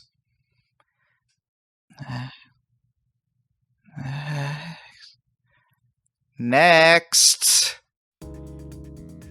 You come to in what looks like an office. And not really an office. More like a waiting room. You kind of like just take it in. There's like some vague motivational posters that look oddly infernal in nature. Like, they all seem to like depict imps in business attire and things like that. When they have like unmotivational posters, like you can't do it. Save like starts. Save stands up. She's like panicking. She's like touching like her Boobs. her boobs. She's touching her pockets. She's like searching all over, and she kind of realizes. She pulls out that ticket in her back pocket, and she's like, "The 9 hells. I'm in the 9 hells. Brilliant observation, dear. You're next. Oh my God, Glacia. No, I'm Miss Glacius. No, not you. But Wow, it's rude. nice Okay. To meet you. I'm sorry. Was it nice to meet me? It was. I apologize. I'm going through a very stressful situation up on the living field. Most people do when they die. Yeah. I'm sorry. I really do appreciate the work that you do. I hope you have a great rest of your day. Bye. No one has a good day down here as you like barge in through the door. Glacia. Wow, you really just... I know, I fucking died. No, I was gonna say didn't even knock. No, I know, it's super rude of me. I'm an asshole. Yes, all correct. I don't exactly know how time works when you're down here as compared to up there. We tend to make it last a little longer so the torture sucks more. Okay, alright, I can agree to that, so I can kind of slow down a little bit and calm down a bit. Yeah, would you like some tea? No, I'm okay, but thank you. Alright, so I'm sure you probably know what's going on up there. Oh, yeah, no, you kidding me? I just died violently. Whew, yeah, no, that was, I mean, she points to you and you like look down and in your panic you didn't notice, there is still a hole going through your sternum. Oh, is that my spine? What's left of it? That's Saith cool. is now a hollow. That is cool. All Saith right. is in her Vasto Lord form. Shut up. So, you remember that favor? The one on the ticket that you're holding and yelled at my assistant over? She deserves a promotion or something. I'm sorry. I mean, honestly, she's kind of due for one. Don't tell her though. Like, we'd like to make it a surprise, and honestly, kind of the anxiety that builds up from it kind of does it for me. I get it completely. No, seriously, like it's fun when you tell somebody they're promoted. That's not cool. No, it's not. But she's a devil. I mean, so Saith is like, I want to ask a few specific things from you. I'm hoping you mean informationally, because I hate to break it to you about that ticket. There's only good for one. Yeah, Were they questions or were they favors? I'm not as strong as I wish that I was. I mean, if we're measuring yourself against a god, that's kind of... You're setting a high bar there. Yeah, it's a little bit unfair, but seeing as, I don't really see any other choice but for the humans to keep going. You and I both know that if Beshaba took over, everything would be fucked. From Earth to the 9 hells to... Actually, for us, business would be booming. For a while. Until people stop dying. Because there's no more people left to die. If you're trying to appeal to my humanity, you should realize that's a bit of a No, I know, you're a demon. Devil, excuse you. My goodness, you are in a mood today. Look, I get it. Death sucks. I get that. Some manners, please. I'm Yeah. still lawful. You know, whatever that really means in the grand cosmic schemes of things. Can you give us another chance? Can I give you another chance? I mean, of course I can. That's what the deal was. So you just want me to just send you back up there and hope everything works out for the best? Oh god, no. I'm gonna need to be a lot more powerful than this. And I think that's probably where the favor is gonna come in. Because it can't just be me. I can't do this by myself. And you see, as you say that, she has been, like, conducting herself really professional, well, air quotes professionally, and, like, you know, fairly composed. But now her devil side starts to really show as this giant, disturbing grin just creeps across her face, and she's like, now we're talking.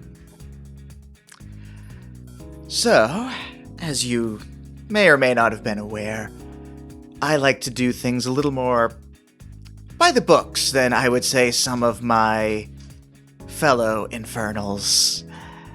Now, obviously, I'm not expecting you to sell your soul to me. This is a favor. But of course, I would also like to make sure I am giving you the best deal possible. And like I said, things slow down here a little bit. Enough that we shouldn't see anyone else pop down here. Well, we probably wouldn't see too many people pop down here anyway. I imagine none of your other friends have made deals with infernals before. No, not likely. I didn't assume so. So, and she, like, pushes down on, like, a little phone, which for you, this may be the first time ever seeing, like, a phone. Like, y'all are used to, like, speaking stones as the primary form of communication, so for you, she's just, like, this weird box that has, like, a handle on it, and she's, like, pushes the buttons, like, excuse me, Valerie, could you come in here for a moment and bring the paperwork? And the little devil creature that was at the desk before walks in with an upsettingly large stack of papers, as Glacia says, now let's discuss the terms of my aid. So, for all of you, you see Saith go down, and the battle resumes. You are all, like, just crushed under the weight of everything. And by everything, of course, I mean your home. As you see everyone trying to fend off this creature, and even with the best efforts that you had, you're realizing it's not going to be enough. Saith is down. Only one of the teams is back up. Most of the rest, well, not most, but a decent number of them are still captured. And everything just seems like it was a vain effort. And then Wintera and Arlo, you guys both hear what almost sounds like a phone dial go off in your heads. Hello? What's the ringing? What is the sound? You unconsciously pick up. Hi, I don't know that we've met. Actually, no, I do know we haven't met. I am a legal representative of your currently deceased comrade, Saith. My name is Glacia, and we have just spent, what for you may seem like a few months, for us has been the better part of several hours discussing a favor that I owed her. Don't worry, it's nothing like what she went through with my father. Don't ask. And, well, she has asked that you guys would be the benefactors of some of these terms. Now, of course, because this is legally binding, I am going to need signatures. Don't worry, I'm not asking you to sell your souls or anything like that. No gold or monetary investment on your ends. And, like, you're not, like, in, like, a mind space or anything like that, but in your minds, you do see like a contract show up before you. It's like, if you guys would just sign here, then we can go ahead and begin with the revival and empowerment process. I can't agree to anything without my wife's permission.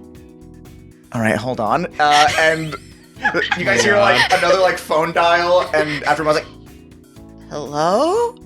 Hi, yes, we just did this whole address. My name is Glacia. I'm legal representative of your currently fallen and deceased friend, Saith. Long version of this, Saith wishes for your wife, Wintera, to be one of the beneficiaries of a deal that we have made. There is no loss of soul or free will or any monetary aspects whatsoever, but we do require signed consent. So, and your wife wanted to make sure that you were involved in this decision so she could make a proper informed decision. So here is the contract. It appears in her mind too, and you, through your bonded heart, feel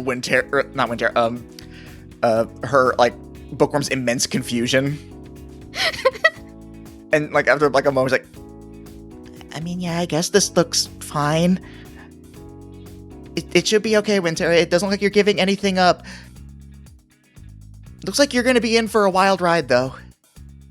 Okay, I just want to make sure you were okay with it, because I'm trying not to do as many big surprises. No. This isn't... You shouldn't... Unless there's, like, some fine print I'm just not seeing here, but Miss Ryan has asked me to go over certain, like, documents with her several times, so I'm decent at this. I don't see anything that looks like it could be a problem. Wait, Galatia, Bookworm, do you see anything that would prevent any parties involved from hypothetically going back to the Nine Hells to bite off someone's dick? That is oddly specific. I did not mention anything that would prohibit interplanar travel. Alright, I'm in. Against my better judgment, may I ask the specifics of that, just in case there is another detail that might potentially prohibit that? Oh, well, there's this real douchebag Moloch. Oh, say no more. Yeah, no, look, I'm gonna be honest with you. Even if there is some fine print in here that, like, some obscure rule that may prevent that stuff gets overlooked all the time. Well, I mean, at some point eventually in the future, I'm sure we will cross paths as I go on that quest, but right now, let's get this rolling. I look forward to it. Wintera feels like her ribs get crushed slightly. She's like, okay, it won't, like, mess up anything with, like, the Fae or anything else, or, like, my living situation or the future. It may temporarily, and again, like, extremely temporarily, have some minor to major effect on your physical anatomy, but again, these are all very temporary. Okay, all right, yeah.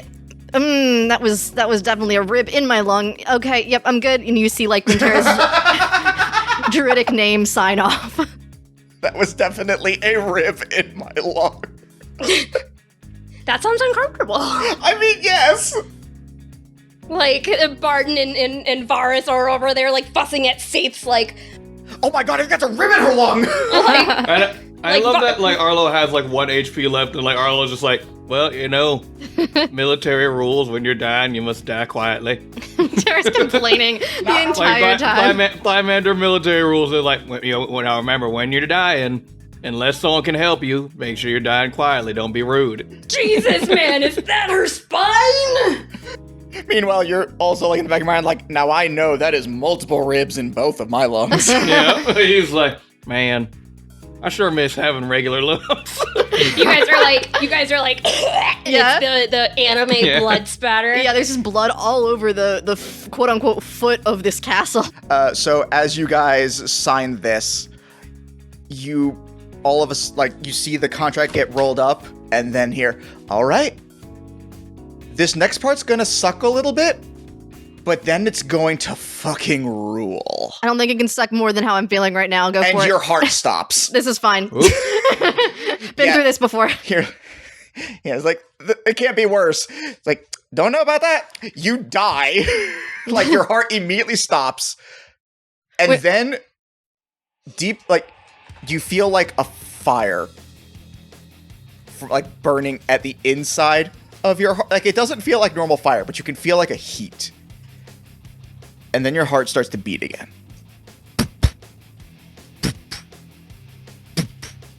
And then all three of you are engulfed in these hellish flames.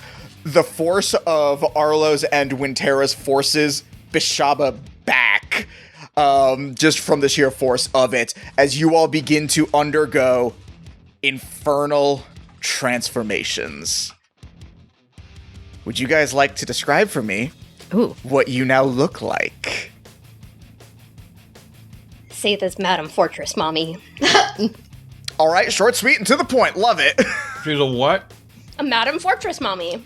What does that mean? Look it up, scrub. I don't want to. I'm afraid. I'll do it. I'll suffer for the greater good. The first thing that I saw is a picture of the bully from Hey Arnold. Yeah. It is the bully from Hey Arnold. Wait, which bully from Hey Arnold? The one with the cat, the blue cat. Harold. Wait, yeah. why? Yeah, he calls her Madam Fortress, Mommy, and I picked that up. What? So you look like Harold You from just- Hey Arnold? No. You just look like Helga from Hey Arnold. Yeah, she looks like Helga from It here. was like Helga G. It's Miss Pataki. She's been crushing on Arnold since he was like 3. No, I imagine that she's even taller, wearing a lot of like black that's very form-fitting to her body. Meaning that thick booty looks delicious right now. And Thanks for clarifying. her horns are a little bit bigger and a little bit more spiralier. And her eyes are full golden yellow with black crosses. Wintera looks like the better, as in, like, not evil, version of the evil tree form that she had taken when she was actually cursed. She sort of has this, like, branching of wood antler appearance. Not super big antlers, but has, like, these branching antlers that look like they're made of wood from her head, and her eyes sort of glow like they normally would with her magic, but she's sort of covered, unlike with her normal fae form, with like just chaotic wild magic energy. It's back to her normal shades of magic, so these purples and greens that she usually gives off when it's just Wintera, and there's vines and wisteria just absolutely covering her arms, as the outfit that she's wearing also shows off the tattoo she has, and it is glowing a variety of rainbow colors, symbolizing her connection with the Fae. Oh, you thought about this a lot. It's beautiful. It was very beautifully. Have you met your wife? The only thing I came up with is that, like, Arlo's, like, his cowboy hat now has, like, some spikes on it. He looks got, like, some new honestly, black- he looks completely the same, Wait, but wait. his hat is like More devilly. Honestly, Wait, hold on. So, like, he's got, like, some spikes on the hat, like, he got some blackened metal armor. Also, he's entirely on fire. He looks like the Ghost Rider, but, like, a dragon version. honestly, it fits. Dragon Ghost Rider is pretty solid, actually. Dragon Ghost Rider. And as all this happens, Saith, you feel like a second heat next to you, and you look over and you see that Barden is engulfed in flames as well. And you see, like, as the flames no longer engulf, like, obscure your vision of him, you see that he is just, like, the flames are just coating him, his eyes are burning this amazing, like, golden red, and then you realize, like, wait, that's just his Genasi form. Oh, I forgot one thing. what'd you forget? On top of the way Wintera looks, there's also this imagery of her familiar Bug, who suddenly looks like Bug normally would, but you guys hear a normal wolf howl out of Bug. It took the devil to get the animal in you. God. Oh my god. Well, hello there, handsome. I don't feel any like I had to sign that contract too. I don't feel any different. And then you specifically hear like whispered in your mind, Glacia whisper, "You're welcome, by the way." And then as like Barton's like looking at you, you hear, And he looks down and is like, "Ah!" as he feels the power surge through him. Oh boy! I have a tail! Oh, okay. No, it's his penis. Okay. It was a dumb joke. Oh. Oh my god. Okay. You are all now freed and are now level 20. Hell yeah. Wintera. Oh, we're still in combat. Oh, yeah, no, she's not dead. Okay, hold on. Gotta switch over to my level 20 character sheet. Yeah, Give go me a ahead and sec. switch over to that real quick. Yeah. God, that felt good. Watching my Wait HP until you skyrocket. Wait until you see how good it feels later. I mean, no. Barden's penis. Oh boy. Oh my god. So wait, if all of this is temporary, You hear it in your head. Not that. No, he gets to keep that one. That doesn't go back to normal at midnight. That is normal now. The rest of it, no. That, yes. Again, so you're welcome. Oh yeah, and congratulations. She doesn't specify that part, but she does go away. How does Milo's tears work for us with this? I was trying to save some time before we cut back in, so I know. No, I gotcha. Milo will basically just sort of frontline it, or use one of the flying dragoons to just maintain concentration on Beshaba specifically. So we will still be able to summon and or cast and or whatever. Will those things be able to affect Beshaba with The body's large enough that there are ways that you can go about hitting Beshaba without getting affected. Okay, that's what I mainly wanted to make sure of. Yeah, no. Look, this battle's hard enough as it is. I recognize that. I'm not gonna be I would have been stingier early in some of the earlier fights with Beholder Tears. This one, nah. You can just have a free round. I waited until the very end to use it, guys. It's gotta be helpful somehow.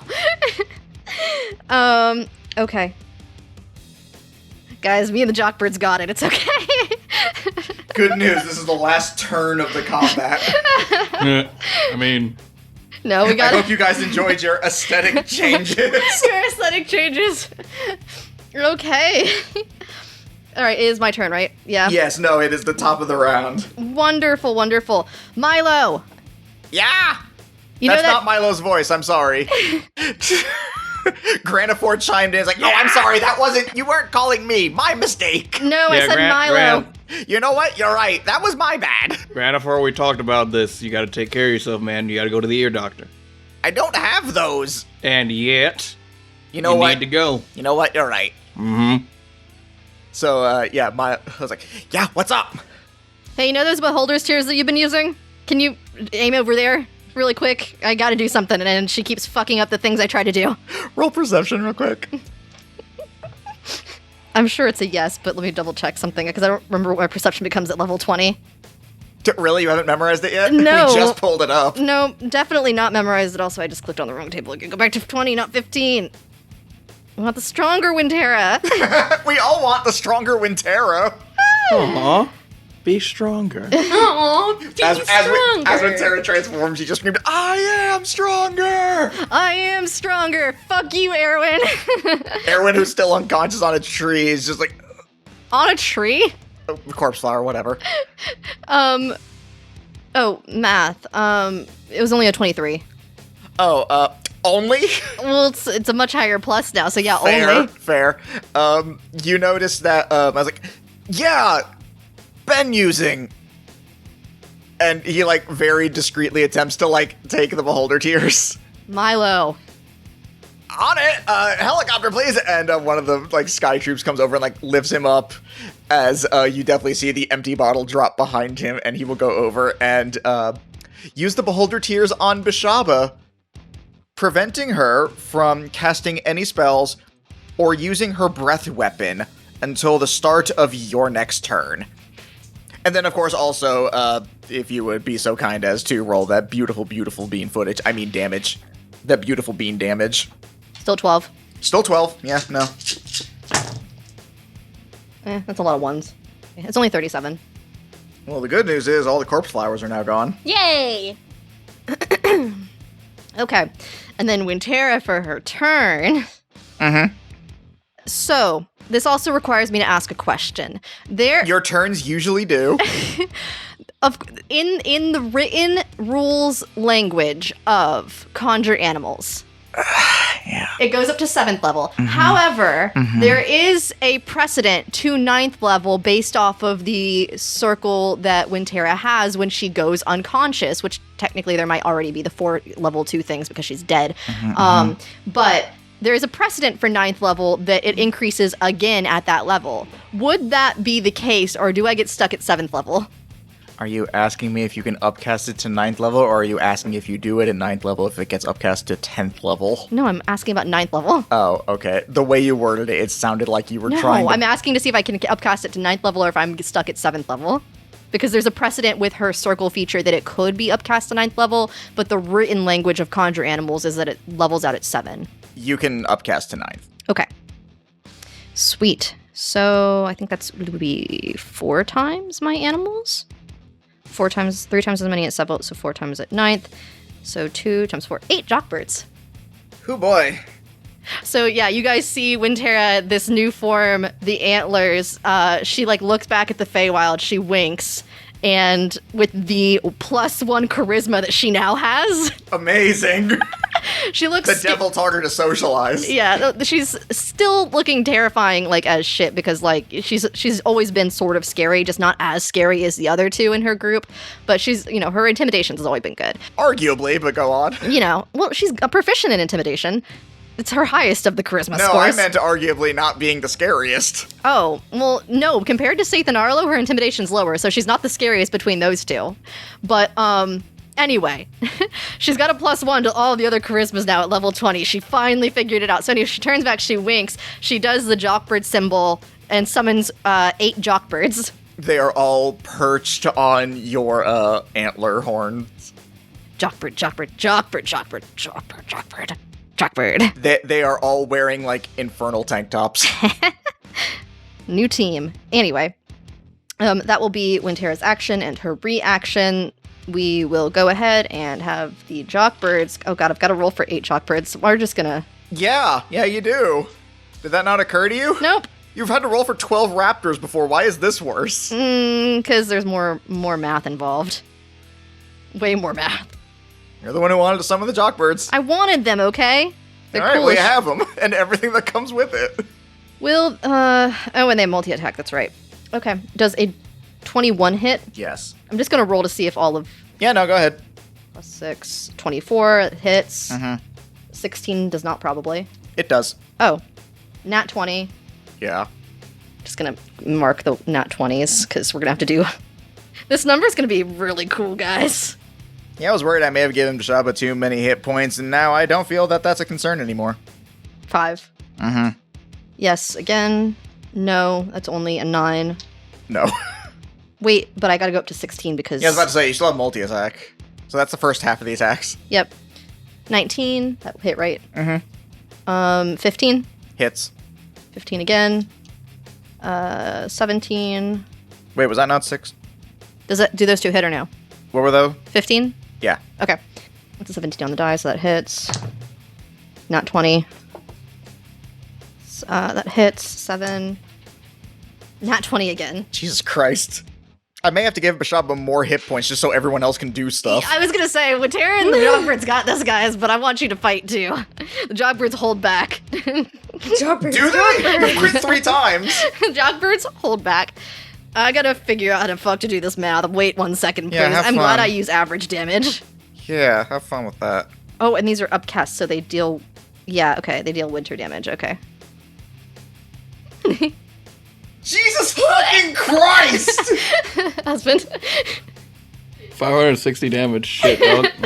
The Jockbirds deal 560 damage. Those crits for the beak was going to be 44 damage on that one that crit on the beak. And then the 2 that crit on the talon attacks combined to deal 120 crit damage. Because Okay, it was cool. 60. So altogether, they deal 560 damage as Wintera, opens her arms and sends this flock of, eye-glowing jockbirds to descend upon the fucking castle. Yeah, no, you send the jockbirds out, and Beshaba sees these muscular birds like, oh my god, those things are so gross. What even are they? And before she can even finish that sentence, they all like charge up like One Punch Man style and just hit her so hard she actually gets sent flying back and crashes into the bay. I'm literally thinking of them like rolling up like Pillar Men style and like flexing and like the little menacing kanji show up just like goo goo goo goo goo goo. I mean, that's definitely what they're doing midair after knocking the fuck out of Beshaba. Oh my Jesus golly. Christ. Oh, That was so much. yeah, Wintera also bonus action conjures her new spirit totem since that has gone down since she technically died. And also, all of that. So, and she actually ran out of time because we were in round 3 anyway.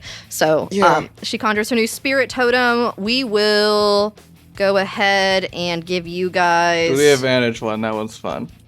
Sure, we'll give you guys the wolf spirit, so you hear an actual howling wolf and not a weird Wintera howling Barf. wolf. You guys think a wolf actually found its way onto the battlefield somehow and are mildly concerned for the safety of the civilians? It's like her new shepherd image is an actual dire wolf, and it's covered again in just like absolute vines and flowers and leaves.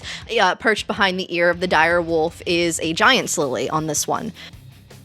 Nature Garurumon.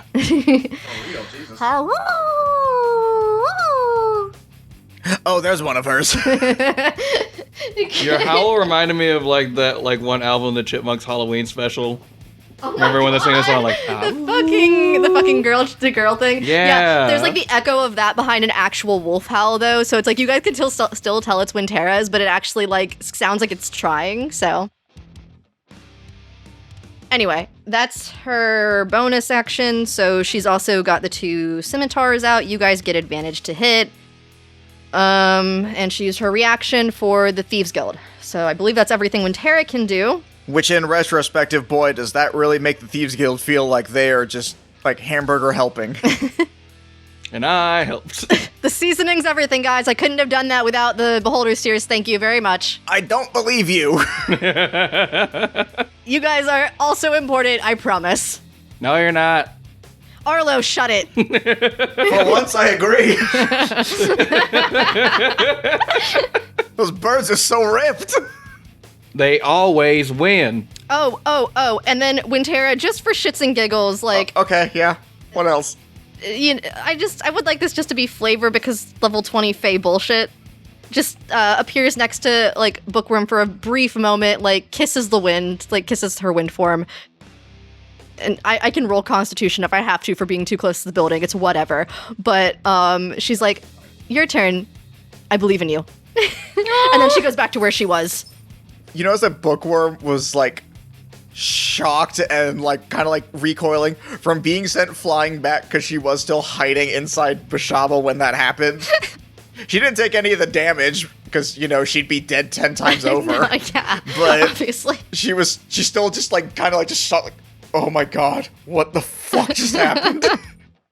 That I was supposed to be safe in here. Jesus Christ. Yeah, so what does Bookworm contribute to all this? Oh yeah, what does Bookworm actually contribute? Yeah. She contributes moral support. She, I was gonna have her conjure animals at her highest level, but I feel like it's extra. Really? Do you? Just little Is this baby, where we're showing restraint? Just Not little- 560 points of damage. just little baby That was, jockbirds. that was intense. Just conjures little baby jockbirds to join the big beefy jockbirds. Well, okay, if that's fine, is she allowed to have 6 level spells, or her 6 level spells okay? Yeah. Okay. Then, Unless you say something truly absurd. no, I was just gonna use Sunbeam. That's one of the spells she has. Okay, yeah. I was gonna have her come back down, sort of in this overwhelmed state, untransform from the wind elemental. So she's standing like next to Wintera, and then she's going to cast Sunbeam up at the castle. All right. Is that a saving throw? Constitution save, yeah. Okay. Her spell save is a 17. It looks like. That is a natural 1. Oh, Legendary resistance. okay. So that just considers a pass then? Yeah, no, it turns into a success. So, honestly, in my mind, Bookworm's spellcasting focus is the Starfly orb that Wintera gave her in the past that she stopped using. Can I make a suggestion on what it also could be? Sure. Wedding ring? Oh, yes. Aww. You're welcome. Yeah, okay. So, never mind. It's, Silly people. That's what hers was. yeah, it was. So, Wintera looks over expecting to see the orb and then realizes it's the wedding ring, blushes so deep, and then looks away, but then, like, still looks. But Bookworm casts Sunbeam at the building, and so she will take half of 68 radiant damage. Did you blush and look away for your wife? It's not like I like you or anything, Baka. In all fairness, they haven't been married that long. They've been married, like, a day. I know, And, but it's been a long day. and they were engaged. And they were engaged for less than 24 hours, too, let's be real. Yeah, they move pretty fast against their will.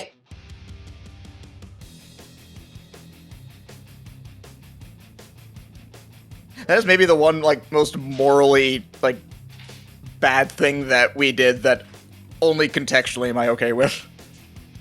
I have to have one more D. There's no fucking way I don't. One more D. Can't Need a pull out D8? 12d6. Can't pull out 6d8. No. Here. No, I know. Here we go. I was like, I know I have one. That would have been wild. Oh, you better have enough D8s. Like, we've bought, like, mugs of dice at Dragon Con several times. That would be for Beshaba 16 radiant damage. If for some reason it is actually doubled, just in case, it would be 32 is what it was. So yeah, 32 half to 16. Yeah, so Bookworm hops back out, casts this spell.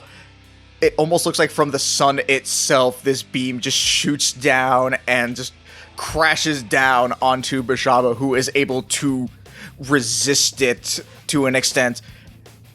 And then it almost looks like there's fire coming from it.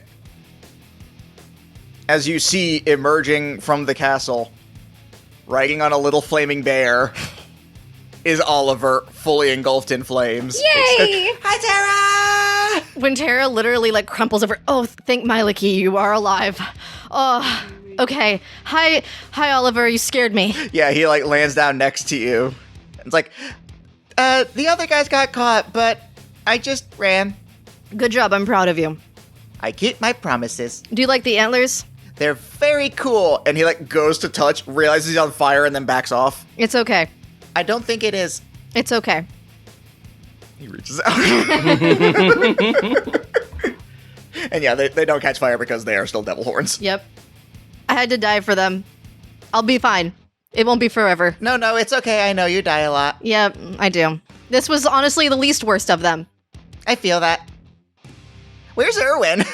Oh, I think he's unconscious. He was in a corpse flower. Oh, I'll go take care of that. And he like bounds off. That is going to be a legendary action. I'm assuming you're done. Yes. Okay. That is everything I could physically possibly do, I believe. I need to clarify doubly so with you. I don't think there's literally anything else, even though I'm level 20. I think I'm okay. Okay, cool. So 3 hours later, Beshaba is going to use a legendary action. She no longer has any bodies to fuel the corpse flowers. I've ejected everyone, I believe. So she is going to open up the infernal oven. Dexterity saving throws, please. Wait, did our infernal upgrade give us any like additional fire resistance? It's still just base fire resistance. What about for Wintera? You can have fire resistance. Yay. Is it a dex save? Yes. Yeah, no, I see what you're trying to do, but no, I'm not giving you fire immunity. All right. You've had it all enough right. this campaign. Let me have this. Not 2024. That'll do it. Safe got a 35, Holy shit. and Yeah. Barden got a dirty 20. Nice. All That's right. not so impressive, just a 19. Okay. Safe Jesus. has a plus 11 to her dex. I mean, save. I'd hope so. She's part rogue. Yeah. Okay, so only Arlo and Barden fail. Jesus. Oh, do I need to roll for... I probably need to roll for Bookworm. Yeah. It was Dex, right? Yeah, dex save. No, we want this one for Bookworm. She's fine. That's another nat 20. Yeah, she good. When Tara just slightly moves over, so one of her horns is blocking Bookworm. Just umbrella. Oh, jeez. All right, so that's gonna be. Wow, that was actually. Hold on. Did I do that right? That feels like a lot. It's probably a lot. We're level 20. I mean, I know, but I rolled really well on this, and it feels absurd. But you know, fucking whatever. It feels absurd, you say to the party where one of their members just did 560 damage. Yeah, you know what? Actually, fuck that. 78 points of damage, which would be... Yeah, I know. I was going to say that. Which is going to be halved to... 36. No, 38. Yeah. Yeah, halved down to 38, and then for the two that passed, halved down again to 19. Oh. That kind of tickles. You say being one of the two people who took the initial half. I don't think fire damage is that bad. Hope your trainings worked. I'm glad you think so. That did kind of hurt a decent amount. It was like nothing. What do you mean? Yeah, how much hit points does Archdruid have? Oh, for Bookworm? Yeah. Bookworm was at 132, but Wintera was at 207. No, I realize you guys didn't take it, but my point is, this Bookworm didn't get the boost. No, she's like, she was half, so you took, what, 38? Yeah. I mean, I appreciate you, like, guarding it, but that did still hurt a lot. Oh, I'm sorry. No, Yeah, it's fine, it's fine. You look great, by the way. Thanks. Did you die again? You felt it. I know you that I died again. I'm just trying to, you know... Okay. That is going... First fight. No. Canonical. First fight on screen. Don't sound that happy about it. Fucking Arlo, you're up. Dickhole.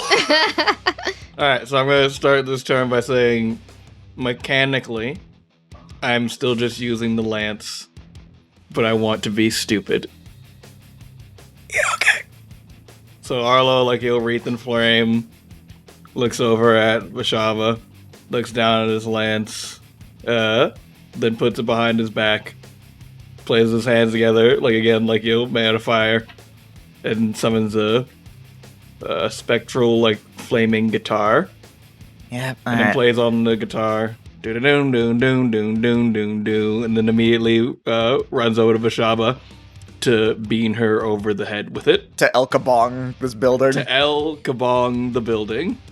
He goes, "Hey, Bashimble Shanks. Yeah, oh my fuck.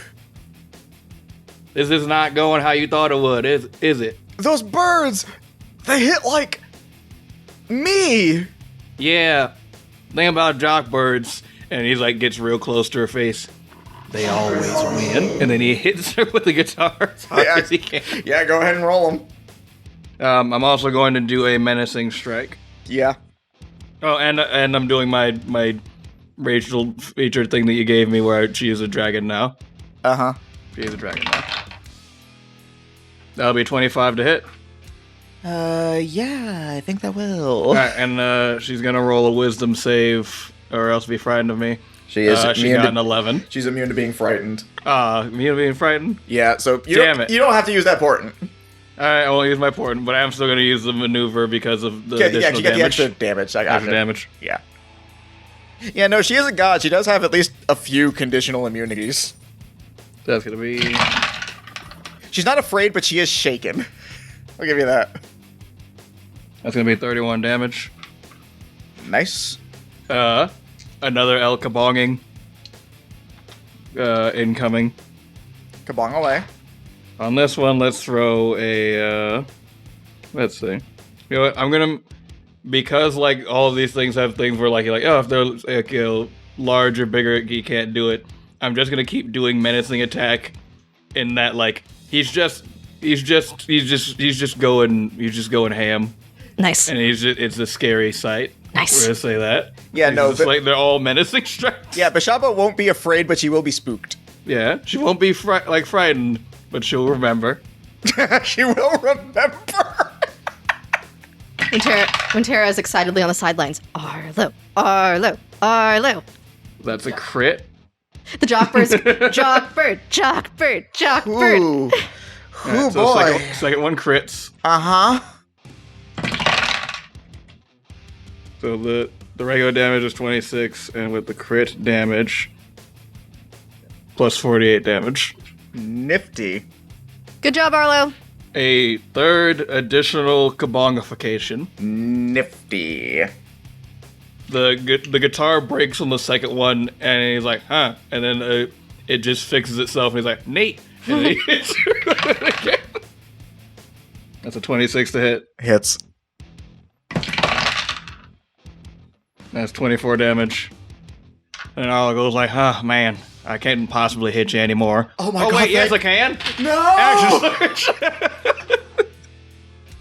Yeah, hit her 4 times. You're causing me to blister! My complexion! Wasn't that great to start off with. What? No, I'm the hot one!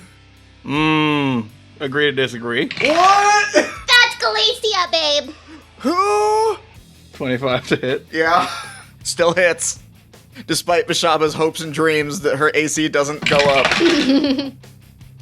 When Tara looks at Bookworm, it's still weird that people refer to like attractiveness on like a temperature scale. I don't understand.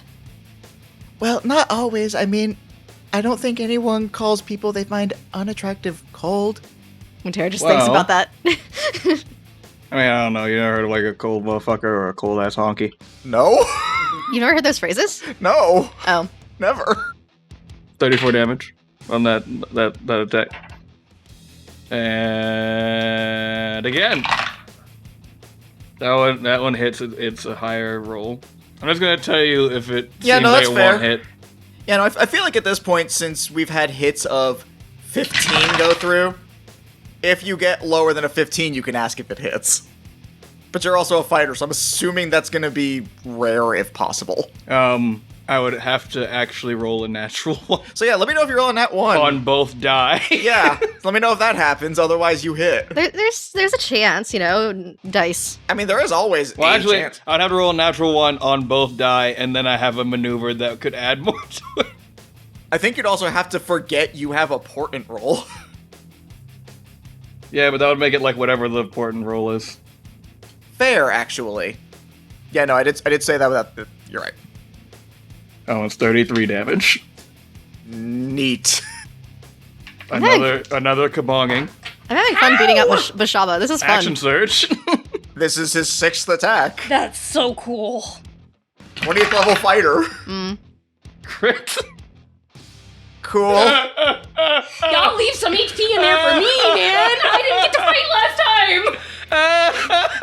Well, no, you did last time, just not against Vincent. No, not in this fight, but the fight before our last fight. When Tara places her hands on her hips, she's looking at Saith. Saith, does this feel familiar? Because it kind of feels familiar to me. A little bit. This is a fun fight. We should have done this sooner. In all fairness, you did try to do it sooner. It went poorly at first. Yeah, a little bit. That's okay, though. We're here now, and that's all that matters. Who knew all it took to defeat a god was to die? So that'll be 29 plus 48. Now, if we'll remember a callback to like a way far back, that I think I kind of stopped doing very often. You're gonna need to be more specific than that. And that I picked a dual weapon fighter, Oh my god. so I can get one more attack with my offhand. Love it. So With what? the lance, as we had like discussed, had like several configurations. One is a dual sword configuration. We switched that to a sword and shield at your request. What? No. I Yes, you dual swords. did! I just wanted like a tiny ukulele and hit it with a ukulele. Wait, can I make a suggestion? I'm gonna look you dead in the eyes. Trust me. You good. Can I make a suggestion for the funnies? What? A backwards chair? Yes! Backwards chair. The last hit, the guitar breaks and doesn't reform. And like, Arlo goes, somebody throw me something, and someone hands him a folding chair. He turns it backwards and hits her. That's what that last crit was. Oh, even better. But is she alive? Is Elamel awake? Can she be the one that hands him the Oh chair? my god, yes. Elma's the one with the like chair. it flies in my hand. I was like, wow, that was accurate. I look down, I see Elma giving me finger guns. I just want to describe. I think we broke Jordan. I just want to describe to the audience right now that poor Jordan is like leaning over in his chair with his face in his hand, and he looks a strange mixture of amused, furious, and I don't even know what else. That is accurate. Yep. So in conclusion, we broke Jordan. Yeah, in conclusion, we definitely broke Jordan. Alright, is there anything else I can do? I don't know, is there? You have companions. Granafor. You do have, Yeah, Yeah, what about Granafor? Granafor? What else does Granafor want? Hey, Let me know. Granafor, you want to add anything onto this? Absolutely. Granafor's gonna add on a... Alright, what is 6? He's gonna hit her with a telekinetic ray. It must succeed in a DC 16 strength saving throw, or the beholder can move it up to 30 feet in any direction and is restrained by the ray's telekinetic grip until the start of the beholder's next turn or until the beholder is incapacitated. That sounds awesome. 17. 11. Legendary resistance. Fuck you! Fine. Wait. Chrono shift. What? Wait, what? What? Can I chrono shift? Can you chronal shift a legendary resistance? Yeah. No! It's 100% not how that works. Sit the fuck back down. You've done plenty. I had to ask. My god. And I've had it since I died to the Feywild a bunch of times. Oh my god. I will say that turn felt like a fucking card game round where like both of you have counter decks. Oh my fucking god. Yeah, Granafor tries to like lift up Beshaba and it's like she's heavy. It's alright, bud. You did your best. And that's really all anyone can ask. That is truly all anybody can ask of you. Do I want to use my reaction? I don't know, do you? Oh, don't forget to check and see if you've got an extra 10p or 10 temp HP by rolling your d6. Yeah, that'll matter. Yeah, I'll check that. I'm gonna leave my reaction in case I feel like being a little shit. Cool. Okay. Legendary action. Jesus Christ. I say trying to give the DM a chance to go before we keep What's beating wrong, up. Beshaba? What's wrong, little piss boy? Are you scared? You gonna pee your pants? Maybe shit and come. Too much. I'm a woman. Why would you call me little boy? I said what I said. That's like you're so problematic. Fucking take this. And she just like reaches inside one of like the giant gaping holes in what was once a very like solid foundation of a body into just the med bay, pulls out the entire med bay and just fucking throws the thing. Con saves. Christmas. You don't have to. You have your rat bullshit. I'm fine. Oh, Bookworm. What is my con at this level? Can I exchange my nat 20 so Bookworm doesn't get hurt? And I'll take Bookworm's roll. As hold on. Yeah, it's literally 26? It's 26. Yeah. Yeah, you can do that for Bookworm, so you just like use your horns to like block any of the debris and none of like any of the medicines and stuff like really come close to anyone. A little bit splashes on Saith, but she just looks down and shrugs. Fuck! This was going like so well, and then I don't even fucking it is your turn, Saith. Well, wait, what was the effect? Because if Wintera is taking Bookworm's roll instead, then she would have probably gotten it, because Bookworm rolled a fucking 6, which even with Wintera's pluses is a 9. Okay. Oh, fuck. Well, actually, it would be a 14, but... Okay, cool. You've developed Filth Fever. A raging fever sweeps through the creature's body. The creature has disadvantage on strength checks, strength saving throws, and attack rolls that use strength. Saith, you're up. Okay. All right. So, I am now a level 15 warlock, which means I get a very, very, very, very special spell, which happens to be a 17th level, 9th level spell. I'm sorry, do you want to try that one more time? Sorry, let me read it out. I'm sorry. Because there's absolutely no such thing as a 17th level, 9th level spell. That'd be really fun if it was, though. I don't even know what that means. Here, let me read it out. Please. I want to open that in Chrome. I think I know what thing you're talking about. Yes. I'm not good at word. Not good at word. All right, so it's called Mystic Okay, yeah, Arcanum. Mystic Arcanum. Yeah, and it's a 9th level spell at 17th level. 17th Warlock level. Yeah. But at 15, you'd still have an Eighth. 8th level. Yeah. Okay. All right. So Saith is going to perform her Mystic Arcanum really quick. I just need Beshaba to make a Constitution saving throw. Oh, she got a 5. Did she really? Yeah, because of her Apparently. fortunate roll. Oh my. Hey, Beshavich! What? I done told you this isn't your plane, and I'm gonna have to ask you to vacate. Your bowels. That would be. Wait, do gods poop? We're gonna find out. This one looks like she's gonna poop herself. Hey, Arlo, have you ever seen the sign language for poop? It's pretty funny. It is hilarious. It is the very first sign language I learned. How'd you guess? Just a hunch. 71 points of necrotic damage. Oh, is that all? Mm-hmm. That's it. What spell was this? This was Finger of Death. Fingy of Dingy! Fingy of Dingy! Fingy of Dingy! I can't. She got killed by the Fingy of Dingy, son! I can't believe this came back to that. Yeah! This is the best possible ending! This is my favorite part of the series now, is Fingy of Dingy killed the BB-8. I literally just got hoisted by my own petard.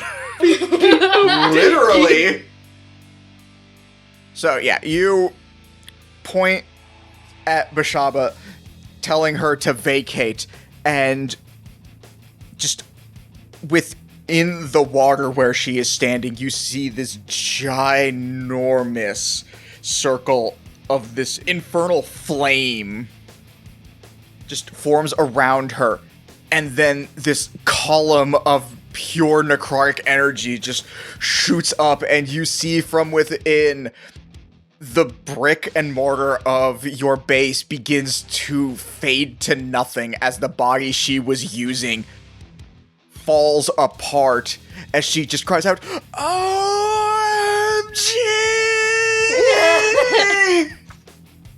And as it fades, the body that she had been using, your base, is no more.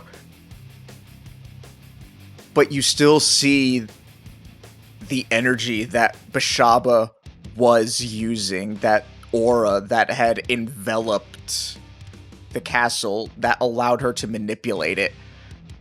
It all, shoots down towards the pier and manifests itself into the form that you all saw of Beshaba when she first appeared. This beautiful, almost ethereal woman in this black dress with golden blonde hair and this porcelain white skin.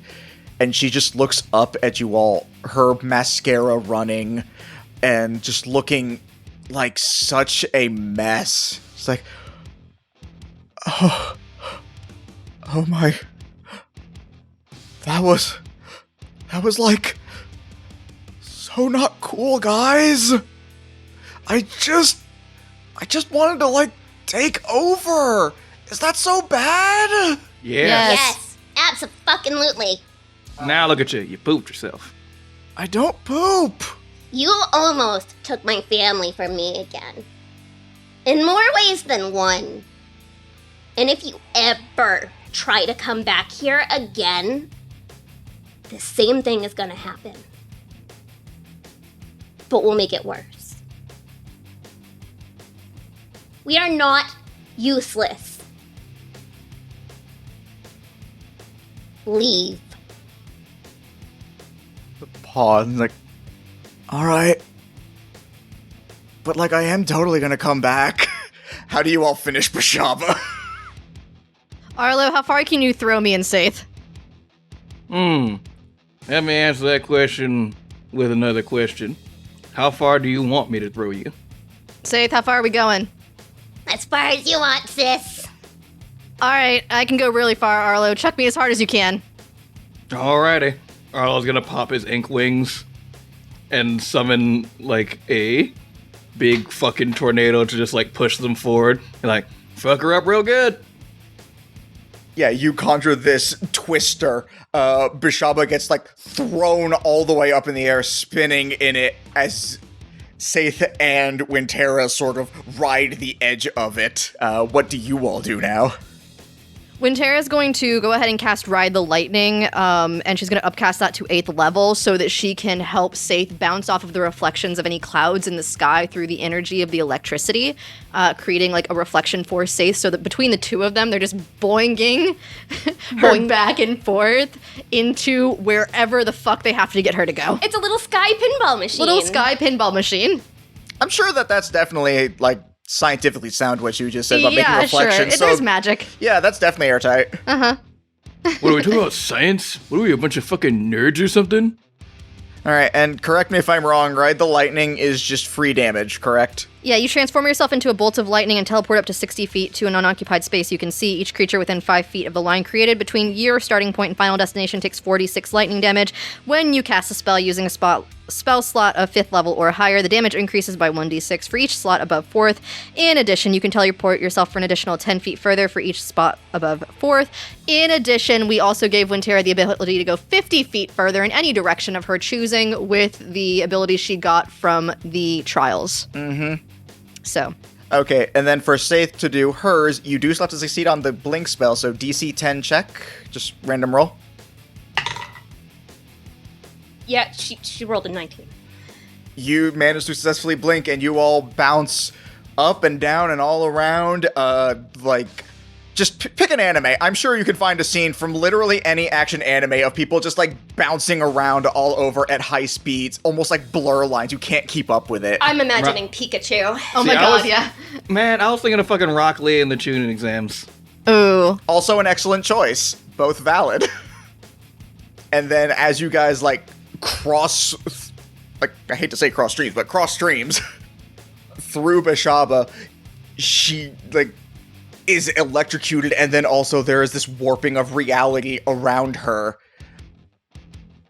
And as this storm fades, she is gone. Everyone roll me perception. Oh. Well. I got a 1. Oh. Arlo, that was cool. Faith got a 33 on a natural 20. Okay. Wintera got a 31 on a natural 20. Hey! Yeah, you both, like, land back-to-back anime style and then just, like, look up simultaneously and see just as the last little remnants of the magic fades and the reflection in the sky fades, Beshaba, who, because of the sheer amount of fuck you guys just dealt her, is trapped in the mirror plane. Oh, bitch! She ain't coming back for Nice. shit! Nice going, Saith. I didn't think I could do that. That's cool. You've always been really strong. I think that's gotta be a perk, though. I don't think I could take somebody there, unwillingly before. Maybe. Anyway, let's head back. And as you say that, the flames that had engulfed you guys fade back and you go back to your normal forms. Oh god, my 3-hole punch lungs. No, not that. No, you guys are still fine. You just don't have your devil powers anymore. I do appreciate that, though. I was waiting for it. I was like, that's the first thing I'm saying. However, I will also say one other thing that you guys do notice is 2 things floating in the water. Specifically, 2 bodies. One of Vincent. And the other appears to... You don't recognize the body, really. And more because it doesn't look like a person. It's more like a mold, if you will. And they both just, like, float up to the pier. Obviously, anyone who is there can, like, pull them both up. I pull up the mold and I push Vincent deeper into the water. I'd like to remind you what Vincent houses, and specifically who, so maybe not that. Yeah, I was joking. I'm doing a bit. I get that, but also... I'm doing a bit. Wait. I bring the bolt out of the water. Wintera sees the glint in Arlo's eyes as he thinks about pushing Vincent deeper, and she's like, Arlo, don't forget. Yeah, I know. I love Odart. It's just like this guy who is layered on top of Odart sucks so bad. He does suck, but we gotta get Odart back. Okay. Later, though. Later. And as you do that, after a while, Vincent begins to, like, cough up some water, and his eyes slowly begin to, like, open, and he sees all of you. What happened? We just saved your ass from Beshaba. After we kicked the shit out of you. And her! I imagine all three of them are standing with their foot over his chest right now. Probably. Yeah, fuck around and find out. Give us our friend back. Of course. Roll insight. 17 for Saith. 23 for Wintera. 17. This isn't the Vincent you guys fought. Oh, is this nice, Vincent? This is Vincent as he was. He, like, slowly reaches up his hand and, like, to his chest, and you see him, like, pull outwards, and in his hand there's just this little ethereal, wispy white ball. And he holds it up to you all and says, "Put him in that body. It will form to him. And he can live his life. I don't expect any of you to forgive my actions. They are beyond that, I know. Curse or otherwise, what I did to him was wrong. So please, do what I failed to do and protect him." And you see his body begins to, like, wither and age rapidly, as it seems as though the curse that was maintaining him no longer is. Who takes Odart's soul? It's gotta be safe. Saith. Oh, okay. Yeah, sure. Saith gently caresses this tiny little ball of life. And she's like, It's like a little heartbeat. and she like just goes over to the mold and like, I guess places it where like over the heart. And as you do, it sort of, like, slowly sinks down in, and you see the mold begin to take shape. As it does, Vincent's body, like, as it continues to age rapidly, you see it also begin to turn to dust and scatter on the wind, as with the last of his strength before he fades, he just looks over, just as the face begins to form on the mold.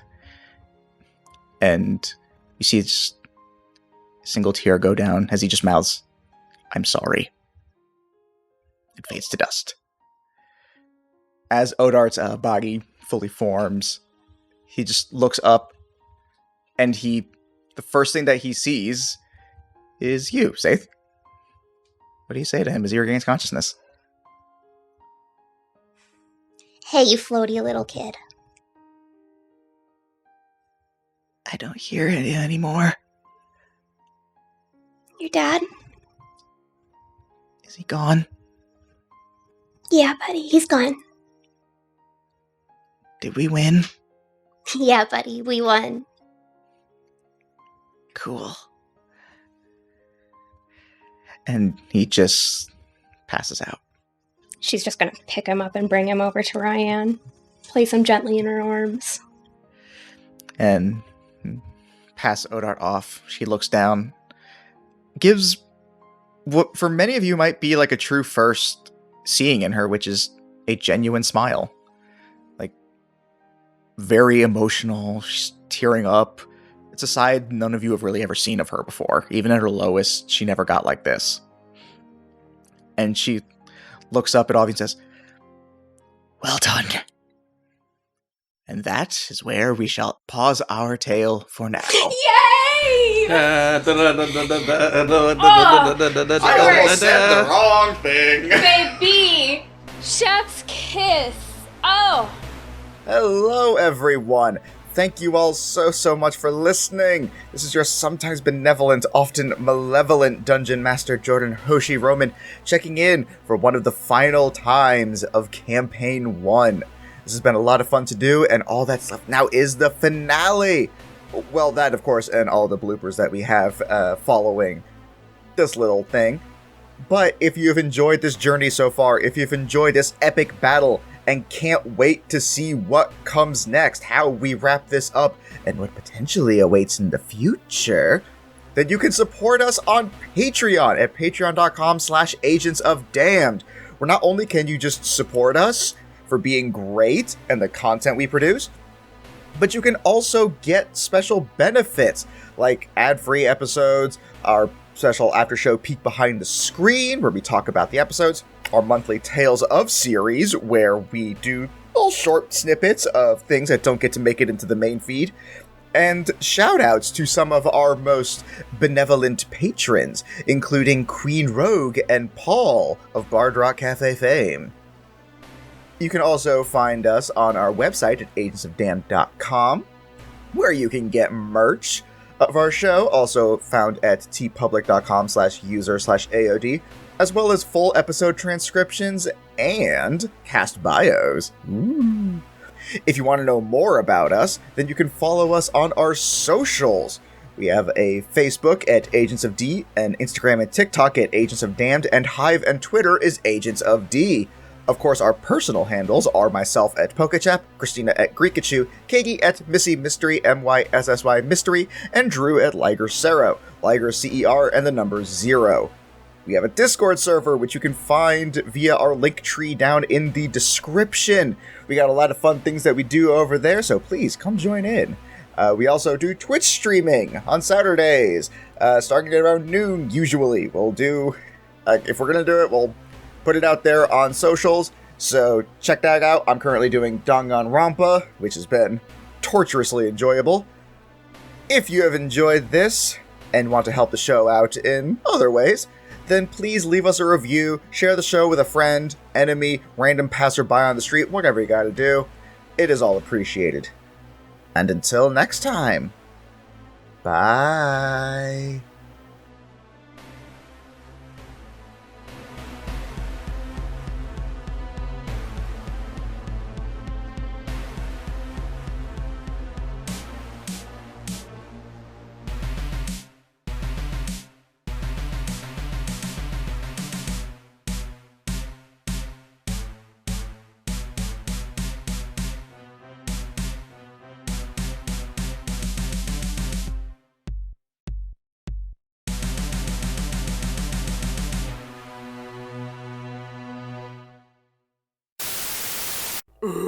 This sucks.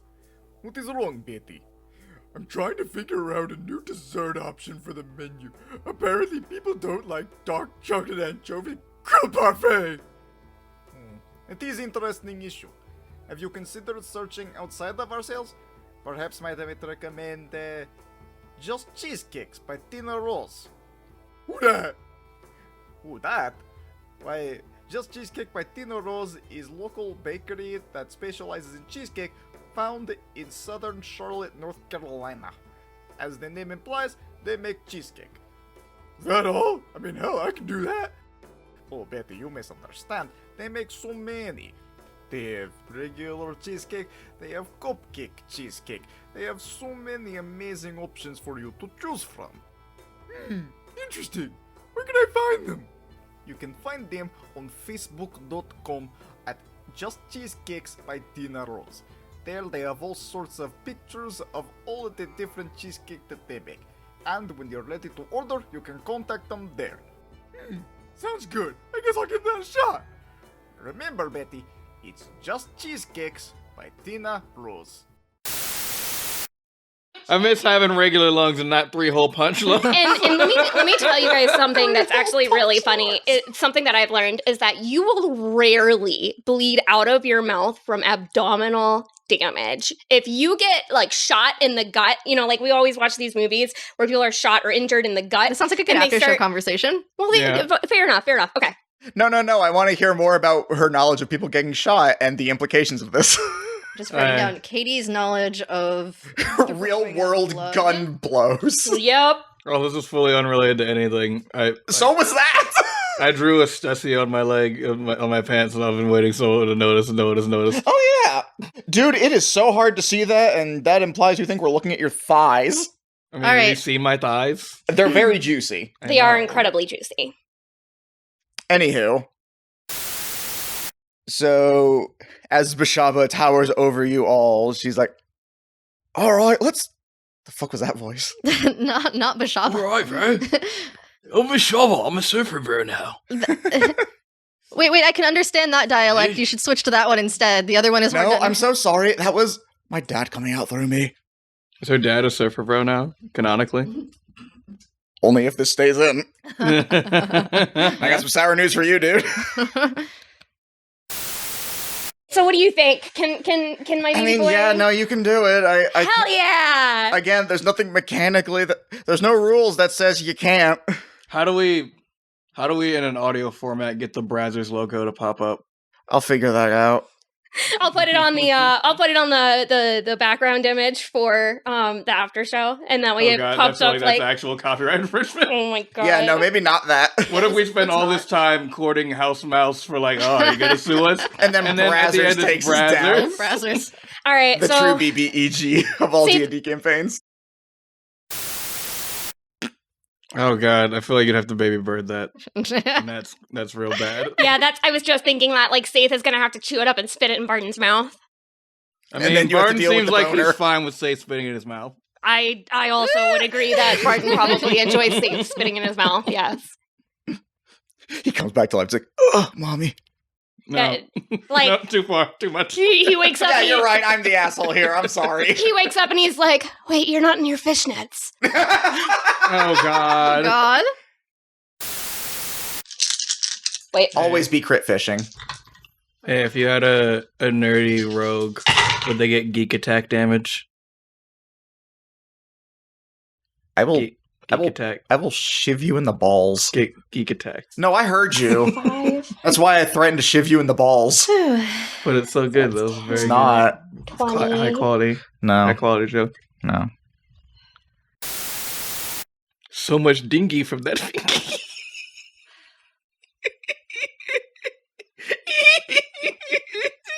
she got dinkied by my finky.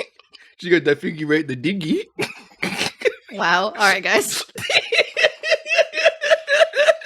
Too much dinky with the finky. Too much.